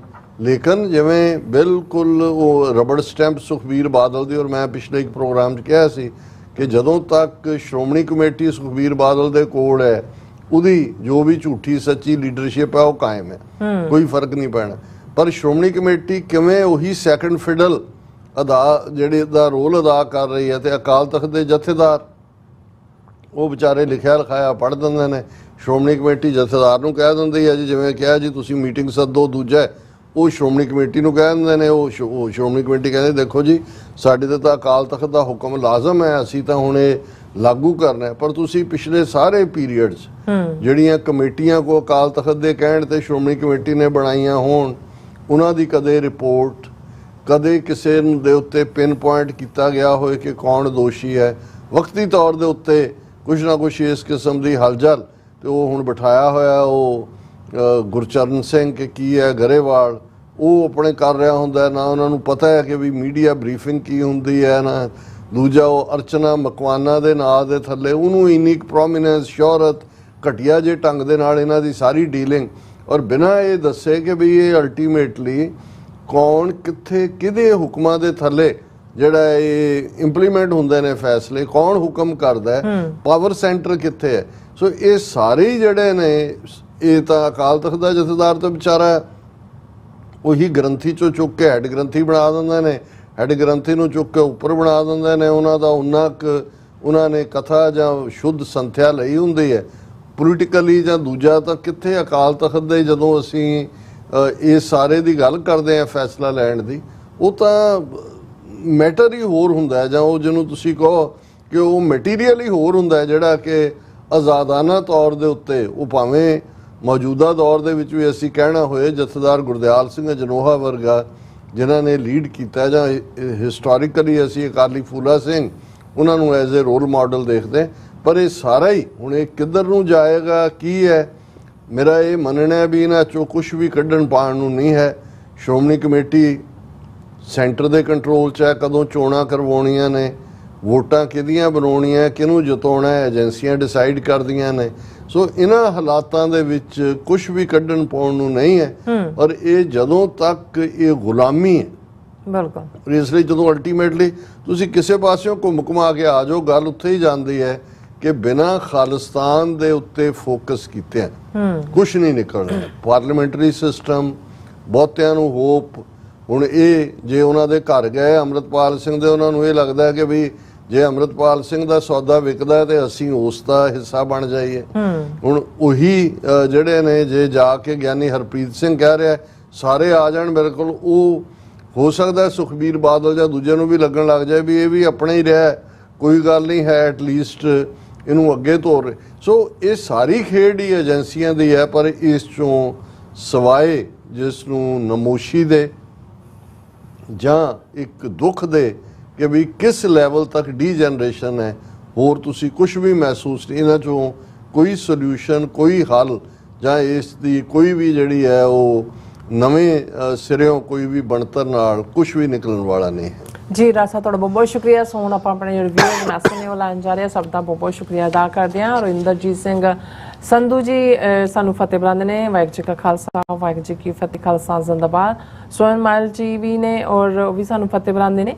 ਔਰ ਹਰਮਨ ਪੰਨੂ ਜੀ, ਫਿਰ ਇਸੇ ਤਰ੍ਹਾਂ ਸਿੰਘ ਗਰਚਾ ਜੀ, ਫਿਰ ਇਸੇ ਤਰ੍ਹਾਂ ਜਤਿੰਦਰ ਸਿੰਘ ਜੀ ਔਰ ਅਵਤਾਰ ਸਿੰਘ ਜੀ, ਦਵਿੰਦਰ ਸੰਧੂ ਜੀ, ਇਹ ਸਾਨੂੰ ਸਭ ਫਤਿਹ ਬੁਲਾਉਂਦੇ ਨੇ, ਖਾਲਸਾ ਜ਼ਿੰਦਾਬਾਦ ਕਹਿੰਦੇ ਨੇ। ਜਸਕੀਰਤ ਸਿੰਘ ਜੀ ਵੀ ਸਾਨੂੰ ਫਤਿਹ ਬੁਲਾਉਂਦੇ ਨੇ ਔਰ ਸਾਡੀ ਚੜ੍ਹਦੀ ਕਲਾ ਕਰਦੇ ਆ। ਔਰ ਅਮਰਜੀਤ ਸੈਣੀ ਜੀ ਵੀ, ਫਿਰ ਇਸੇ ਤਰ੍ਹਾਂ ਧਰਮ ਸਿੰਘ ਜੀ ਵੀ, ਔਰ ਜੀ ਗੁਰਵਿੰਦਰ ਜੀ, ਰਣਜੋਤ ਸਿੰਘ ਜੀ, ਔਰ ਇਸੇ ਤਰ੍ਹਾਂ ਲਖਵੀਰ ਸਿੰਘ ਜੀ ਫਤਿਹ ਐਂਡ ਖਾਲਸਾ ਜ਼ਿੰਦਾਬਾਦ ਕਹਿੰਦੇ ਨੇ। ਰਾਜਵਿੰਦਰ ਸਿੰਘ ਜੀ ਇਹਨਾਂ ਮੈਸੇਜ ਹੈ, ਇਹ ਸਾਨੂੰ ਫਤਿਹ ਬੁਲਾਉਂਦੇ ਨੇ ਔਰ ਕਹਿੰਦੇ doctor sahib it's a good thing this killer is self incriminating himself, so when time comes don't to work hard to find him guilty। Rajwinder Singh ji ਤੁਸੀਂ ਬਿਲਕੁਲ ਠੀਕ ਫਰਮਾਇਆ, ਕਿਉਂਕਿ ਆਪਣੀਆਂ ਇਲੈਕਸ਼ਨ ਸਪੀਚਸ ਦੇ ਵਿੱਚ ਵੀ ਮੋਦੀ ਨੇ ਲਗਾਤਾਰਤਾ ਨਾਲ ਘਰ में घुस के मारा, अब हम यहाँ नहीं वहाँ जाके मारते हैं। सो सबूत ਤਾਂ ਐਂਪਲ ਨੇ, ਪਰ ਉਹਨਾਂ ਨੂੰ ਜਵਾਬਦੇਹ ਕਿਨੇ ਬਣਾਉਣਾ ਇਹ ਇੰਪੋਰਟੈਂਟ ਹੈ। और इसी तरह फिर लिखते हैं कि डॉक्टर साहब if you look at his killers face and body language he is scared even when he is claiming घर में मारेंगे। हाँ वो तो फिर मर्डर ਜਿਹੜੇ ਨੇ ਅਲਟੀਮੇਟਲੀ ਜਾਂ ਜਿਹੜੇ ਨਾਰਸਿਸਿਸਟ ਹੁੰਦੇ ਨੇ ਉਹ ਬੇਸਿਕਲੀ ਤਾਂ ਕਾਵਰਡ ਹੁੰਦੇ ਨੇ, ਉਹ ਤਾਂ ਨਜ਼ਰ ਵੀ ਆਉਂਦਾ ਉਹਦੀ ਸ਼ਕਲ ਤੋਂ। ਗੁਰਭਿੰਦਰ ਸਿੰਘ ਜੀ ਕਹਿੰਦੇ ਬਾਬਾ ਅਮਰਜੀਤ ਸਿੰਘ ਤੁਸੀਂ ਬਹੁਤ ਸੇਵਾ ਕਰ ਰਹੇ ਹੋ ਜੀ। ਔਰ ਇਸੇ ਤਰ੍ਹਾਂ ਐਮ ਕੋਡ ਫਤਿਹ ਬੁਲਾਉਂਦੇ। ਨਰਿੰਦਰ ਜੀ ਵੀ ਸਾਨੂੰ ਖਾਲਸਾ ਜ਼ਿੰਦਾਬਾਦ ਕਹਿੰਦੇ ਨੇ। ਐਂਡ ਇਸੇ ਤਰ੍ਹਾਂ ਗੁਰਭਿੰਦਰ ਸਿੰਘ ਜੀ ਮੇਰਾ ਪੰਜਾਬ ਬਣੇਗਾ, ਖਾਲਸਾ ਜ਼ਿੰਦਾਬਾਦ। ਇਸੇ ਤਰ੍ਹਾਂ ਐਮ ਕੋਡ ਜੀ ਮੇਰੇ ਖਿਆਲ ਲਿਖਦੇ ਨੇ ਕਿ ਜੈਕਾਰੀਆਂ का ਧਰਮ पापी को जकार क्यों, हाँ जी, धर्मियों को नहीं पापी को दंड दियो है। हाँ जी, गुरबाणी का तुक है जयकार कियो क्या धर्मिया का पापी को दंड दियो है। सो इसी तरह राजदीप सिंह जी भी कहते ने गुरु फतेह प्रवान करनी जी आज़ादी हाल है, खालसा जिंदाबाद देश पंजाब। और जून 84 जख्म रिश्ते कहते ने वाहिगुरू जी खालसा जिंदाबाद बाद। और इसी तरह जसबीर सिंह जी भी फतेह बुलाते ने। गोरा चम्मा जी फतेह बुलाते ने। इसी तरह गुरमुख मुंद्रा जी भी खालसा जिंदाबाद कहते ने। एंड इसी तरह काली सिंह जी कहते हैं कि assembly of local and regional governments global covenant of mayors C40 cities, इन्हों का पता नहीं कहने का की मतलब है जी। और इसी तरह फिर उन्होंने हैगा ये message Punjab can sue India and other for एक्वाडाई और इसे जेनोसाइड का मतलब उन्होंने genocide reparations from the loss and damage fund on their lands in world court. They can also sue for international cultural degradation in world courts। और फिर इसी तरह बलविंदर सिंह जी फतेह बुलाने। मिश्रा सिंह जी भी खालसा जिंदाबाद कहते हैं। निहंग सिंह जी कहते हैं कि डॉक्टर साहब जी करो यानी कि कां सब तू चलाक जानवर है, ਅਖੀਰ ਨੂੰ ਉਹ ਕੀ ਫਲੋ ਓਕੇ ਵਟਐਵਰ ਫਲੋਦਾ ਸਭ ਜਾਣਦੇ ਨੇ। ਹਾਂਜੀ ਹਾਂਜੀ ਬਿਲਕੁਲ ਤੁਸੀਂ ਠੀਕ ਫਰਮਾਇਆ ਜੀ। ਕੁਲਦੀਪ ਕੌਰ ਜੀ ਵੀ ਫਤਿਹ ਖਾਲਸਾ ਜ਼ਿੰਦਾਬਾਦ, ਸੁਖਵਿੰਦਰ ਸਿੰਘ ਜੀ ਵੀ ਖਾਲਸਾ ਜ਼ਿੰਦਾਬਾਦ ਕਹਿੰਦੇ ਇਹਨਾਂ ਨੂੰ ਫਤਿਹ ਬੁਲਾਉਂਦੇ ਨੇ। ਔਰ ਇਸੇ ਤਰ੍ਹਾਂ ਅਮਰਦੀਪ ਸੰਧੂ ਜੀ ਕਹਿੰਦੇ ਨੇ ਖਾਲਸਾ ਇਜ਼ ਏ ਅਰਦਾਸ ਆਫ ਸੰਤ ਜੀ and seeks for his justice and his rule from none other than Akal. How one can doubt the existence of Khalsa or justice from Guru himself. Amardeep Sandhu ji ਤੁਸੀਂ ਬਹੁਤ ਜਿਹੜੀ ਸਿਧਾਂਤਕ ਗੱਲ ਕੀਤੀ ਹੈ, ਪਰ ਸਾਡਾ ਤਾਂ ਇਹੀ ਮਤਾਲਬਾ ਹੈ ਕਿ ਜਿਹੜਾ ਅਲਟੀਮੇਟਲੀ ਹੁਣ ਖਾਲਿਸਤਾਨ ਸਾਡਾ ਨਿਸ਼ਾਨਾ ਹੈ, ਉਸ ਦੀ ਪ੍ਰਾਪਤੀ ਲਈ ਤਨ ਮਨ ਧਨ ਜੋ ਵੀ ਕੋਈ ਅਫੋਰਡ ਕਰ ਸਕਦਾ ਹੈ ਕਿਸੇ ਲੈਵਲ ਤੇ ਵੀ, ਜੋ ਆਪਣਾ ਯੋਗਦਾਨ ਪਾਏ, ਮਹਿਜ਼ ਇੱਕ ਵਿਸ਼ਫੁਲ ਥਿੰਕਿੰਗ ਨਾ ਰਹਿ ਜਾਏ ਜੀ। ਵਿਕੀ ਰਾਮਗੜੀਆ ਜੀ ਵੀ ਖਾਲਸਾ ਜ਼ਿੰਦਾਬਾਦ ਕਹਿੰਦੇ ਨੇ ਔਰ ਹਰਪ੍ਰੀਤ ਕਹਿੰਦੇ ਨੇ ਕਿ ਦਾ timing of Bhopal gas कांड is very suspicious because the American company was involved. That time PM Rajiv Gandhi escorted and the company owner to airport. America was concerned about a Sikh genocide.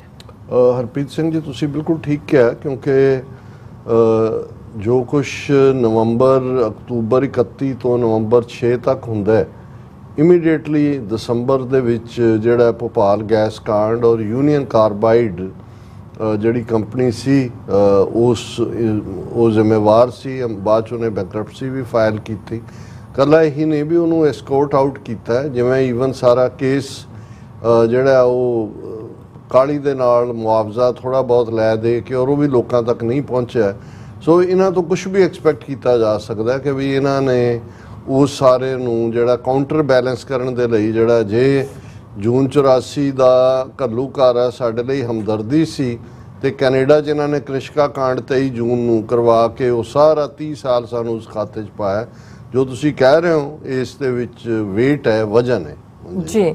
ਔਰ ਫਿਰ ਇਸੇ ਤਰ੍ਹਾਂ ਨੁੱਪਾ ਜੀ ਕਹਿੰਦੇ doctor Sahib sorry for the late, ਜੋ ਇਹਨਾਂ ਨੇ ਨਵੇਂ ਕਾਨੂੰਨ ਲਾਗੂ ਕੀਤੇ ਨੇ, ਜੋ ਭਾਰਤ ਦਾ ਫਲੈਗ ਪੜਿਆ ਵਿੱਚ ਪੈਰਾਂ ਵਿੱਚ ਰੋਲੇਗਾ ਜਾਂ ਜਲਾਏਗਾ, ਉਹਨਾਂ ਨੂੰ ਵਿਦੇਸ਼ ਵਿੱਚ ਜੇਲ੍ਹ ਹੋਵੇਗੀ। ਉਸ ਬਾਰੇ ਵੀ ਵੀਡੀਓ ਸੈਗਮੈਂਟ ਕਰੋ। ਨੂਪਾ ਜੀ ਮੈਂ ਇਨਫੈਕਟ ਇਸ ਦੇ ਉੱਤੇ ਕੋਈ ਫੋਕਸ ਨਹੀਂ ਕਰ ਸਕਿਆ।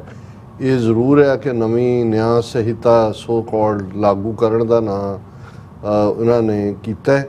ਹਾਲਾਂ ਮੈਂ ਉਹਨਾਂ ਦੇ ਚੀਫ ਜਸਟਿਸ ਚੰਦਰਚੂੜ ਦਾ ਕਮੈਂਟ ਦੇਖ ਰਿਹਾ ਸੀ। ਉਹਨੂੰ ਜਦੋਂ ਪੁੱਛਿਆ ਗਿਆ ਕਿ ਇਹ ਕੀ ਹੈ ਜਿਹੜੀਆਂ ਨਵੇਂਸ ਹੈ, ਉਹਨੇ ਕਿਹਾ ਜੀ ਕਿਉਂਕਿ ਇਹ ਸਬ ਜੂਡਿਸ ਹੈ ਮਾਮਲਾ, ਇਸ ਲਈ ਮੈਂ ਕੁਝ ਕਹਿਣਾ ਨਹੀਂ ਚਾਹੁੰਦਾ। ਪਰ ਕਿਸੇ ਹੋਰ ਥਾਂ ਤੇ ਮੈਂ ਦੇਖਿਆ ਕਿ ਵੀ ਇਹਨਾਂ ਨੇ ਕਿਹਾ ਕਿ ਉਹੀ ਧਾਰਾਵਾਂ ਦੇ ਨਵੇਂ, ਜੇ ਆਰਟੀਕਲ 302 ਮਰਡਰ ਦਾ ਹੈ ਜਾਂ ਦੂਜਾ ਨਵਾਂ ਨਾਂ ਰੱਖ ਦਿੱਤਾ ਹੈ, ਇਸ਼ੂ ਉਹੀ ਹੈ। ਪਰ ਇਹ ਮੈਂ ਨਹੀਂ ਦੇਖਿਆ ਹੈ ਕਿ ਵੀ ਇਹ ਝੰਡਾ ਸਾੜਨ ਜਾਂ ਪੈਰਾਂ 'ਚ ਰੋਲਣ ਦੀ ਸਜ਼ਾ ਕੀ ਹੈ, ਪਰ ਰੱਖਿਆ ਹੋਏਗਾ ਕੁਛ ਨਾ ਕੁਛ। ਅਦਰਵਾਈਜ਼ ਜਿਹੜਾ ਹੈ ਇਹਦੇ ਤੇ ਮੈਂ ਜ਼ਰੂਰ ਦੇਖਾਂਗਾ, ਔਰ ਮੈਂ ਜਦੋਂ ਮੇਰੇ ਤੋਂ ਇਹਦੇ ਤੇ ਪਕੜ ਹੋਈ ਮੈਂ ਜ਼ਰੂਰ ਗੱਲ ਕਰਾਂਗਾ ਇਸ। ਬਿਲਕੁਲ। ਪੁਨੀਤ ਸੰਧੂ ਜੀ ਵੀ ਕਹਿੰਦੇ ਡਾਕਟਰ ਸਾਹਿਬ ਜੀ ਸਤਿ ਸ਼੍ਰੀ ਅਕਾਲ, ਖਾਲਸਾ ਜ਼ਿੰਦਾਬਾਦ। ਸਤਿ ਸ਼੍ਰੀ ਅਕਾਲ ਪੁਨੀਤ ਜੀ, ਔਰ ਖਾਲਿਸਤਾਨ ਜ਼ਿੰਦਾਬਾਦ। ਰਣਜੀਤ ਕੌਰ ਜੀ ਕਹਿੰਦੇ ਡਾਕਟਰ ਅਮਰਜੀਤ ਸਿੰਘ ਖਾਲਸਾ ਹੀ ਸੱਚੇ ਸਿੱਖ ਨੇ, ਇਮਾਨਦਾਰ ਨੇ। ਤੁਸੀਂ ਸੱਚ ਕਿਹਾ, ਇਵੇਂ ਸਾਰੇ ਕੌਮ ਦੇ ਗੱਦਾਰ ਨੇ ਜਿਨ੍ਹਾਂ ਕੌਮਾਂ ਨਾਲ ਧੱਕਾ ਕਰਵਾਇਆ RSS ਨਾਲ ਮਿਲ ਕੇ।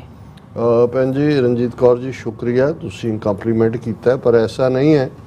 ਅਸੀਂ ਵੀ ਤੁਹਾਡੇ ਵਾਂਗ ਸੱਚ ਦੇ ਢੁੰਡਾਊ ਹਾਂ, ਸੱਚ ਦੇ ਰਸਤੇ ਦੇ ਪਾਂਧੀ ਹਾਂ। ਕੋਸ਼ਿਸ਼ ਕਰਦੇ ਹਾਂ ਕਿ ਸੱਚ ਦੀ ਡਗਰ ਦੇ ਉੱਤੇ ਸੱਚਾਈ ਨਾਲ ਪਹਿਰਾ ਦਿੱਤਾ ਜਾਏ। ਔਰ ਇਹਦੇ 'ਚ ਕੋਈ ਸ਼ੱਕ ਨਹੀਂ ਹੈ ਕਿ ਜਦੋਂ ਅਸੀਂ ਪੰਜਾਬ ਵੱਲ ਨਜ਼ਰ ਮਾਰਦੇ ਹਾਂ ਔਰ ਅਕਾਲੀ ਦਲ ਦੀ ਟੌਪ ਲੀਡਰਸ਼ਿਪ ਥੱਲੜੇ ਲੈਵਲ ਤੇ ਜ਼ਰੂਰ ਅੱਜ ਵੀ ਡੈਡੀਕੇਟਡ ਅਕਾਲੀ ਵਰਕਰ ਨੇ, ਪਰ ਬਹੁਤ ਸਾਰੇ ਬੇਬਸ ਨੇ। ਔਰ ਇਹ ਜਿਹੜੀ ਵੱਡੇ ਨੇ, ਇਹਨਾਂ ਨੇ ਸਾਰਿਆਂ ਨੇ ਹੀ ਆਪਣੇ ਨਿੱਜੀ ਹਿੱਤਾਂ ਦੇ ਲਈ ਕੌਮ ਨੂੰ ਵੇਚਿਆ ਔਰ ਖਵਾਰ ਕੀਤਾ। ਔਰ ਇਸੇ ਤਰ੍ਹਾਂ ਬਲਜੀਤ ਇਸੇ ਤਰ੍ਹਾਂ ਬਲਜੀਤ ਕੌਰ ਜੀ ਕਹਿੰਦੇ ਨੇ ਡਾਕਟਰ ਅਮਰਜੀਤ ਸਿੰਘ ਜੀ ਐਂਡ ਨੀਰਮ ਕੌਰ ਜੀ, ਵਾਹਿਗੁਰੂ ਜੀ ਕਾ ਖਾਲਸਾ ਵਾਹਿਗੁਰੂ ਜੀ ਕੀ ਫਤਿਹ। ਹਰਪ੍ਰੀਤ ਜੀ ਕਹਿੰਦੇ ਨੇ please also read my first comment. ਇਹਨਾਂ ਦਾ ਕਿਹੜਾ ਕਮੈਂਟ ਰਹਿ ਗਿਆ ਜੀ? ਅਸੀਂ ਤੇ ਸਾਰੇ ਰੀਡ ਕੀਤੇ ਨੇ। ਮੈਂ ਤੇ ਸਾਰੇ ਇਹਨਾਂ ਦੇ ਤੁਹਾਡਾ ਹੋਰ ਕੋਈ ਆਇਆ ਨਹੀਂ ਹੈ ਜੀ? ਆਇਆ ਨਹੀਂ ਸਾਡੇ ਕੋਲ, ਅਪੀਅਰ ਨਹੀਂ ਹੋ ਰਿਹਾ ਉਹਨਾਂ ਨੇ ਜਾ ਕੇ ਜਾਂ ਐਡਿਟ ਕੀਤਾ, ਪਤਾ ਨਹੀਂ ਯਾਰ ਉਹਨੂੰ। ਫਿਰ ਕੋਈ ਗੱਲ ਨਹੀਂ, ਕੱਲ ਵਾਲੇ ਸੈਗਮੈਂਟ 'ਚ ਲਿਖ ਦਿਓ ਜੇ, ਅਸੀਂ ਰੀਡ ਕਰ ਦਾਂਗੇ। ਤੁਹਾਡਾ ਸਭ ਦਾ ਬਹੁਤ ਬਹੁਤ ਸ਼ੁਕਰੀਆ। ਸੋ ਇਸ ਤਰ੍ਹਾਂ ਆਪਣੇ ਵਿਊਜ਼ ਕੋਲ ਲੈਣੇ ਇਜਾਜ਼ਤ। ਵਿਊਅਰਸ, ਸਾਡੇ ਪ੍ਰੋਗਰਾਮ ਦਾ ਸਮਾਂ ਇੱਥੇ ਮੁੱਕਦਾ। ਤੁਸੀਂ ਆਪਣੀ ਰਾਏ ਤੇ ਸੁਝਾਅ ਸਾਨੂੰ ਭੇਜਣਾ ਭੁੱਲਣਾ ਸਾਡੇ ਇਸ ਪਤੇ ਤੇ sos@tv84.tv ਤੇ ਅਸੀਂ ਆਪਣਾ ਪ੍ਰੋਗਰਾਮ ਲੈ ਕੇ ਫਿਰ ਦੁਬਾਰਾ ਤੁਹਾਡੇ ਰੂਬਰੂ ਹੋਵਾਂਗੇ। ਤਦ ਤੱਕ ਲਈ ਮੈਨੂੰ ਤੇ ਆਪਣਾ ਸੁਣਾ ਗਿਆ ਦੋ ਦੇਖਦੇ ਰਹੋ। TV84 ਬੁਲਾ ਦਿਓ ਫਤਿਹ। ਵਾਹਿਗੁਰੂ ਜੀ ਕਾ ਖਾਲਸਾ ਵਾਹਿਗੁਰੂ ਜੀ ਕੀ ਫਤਿਹ। ਰੱਬ ਰਾਖਾ।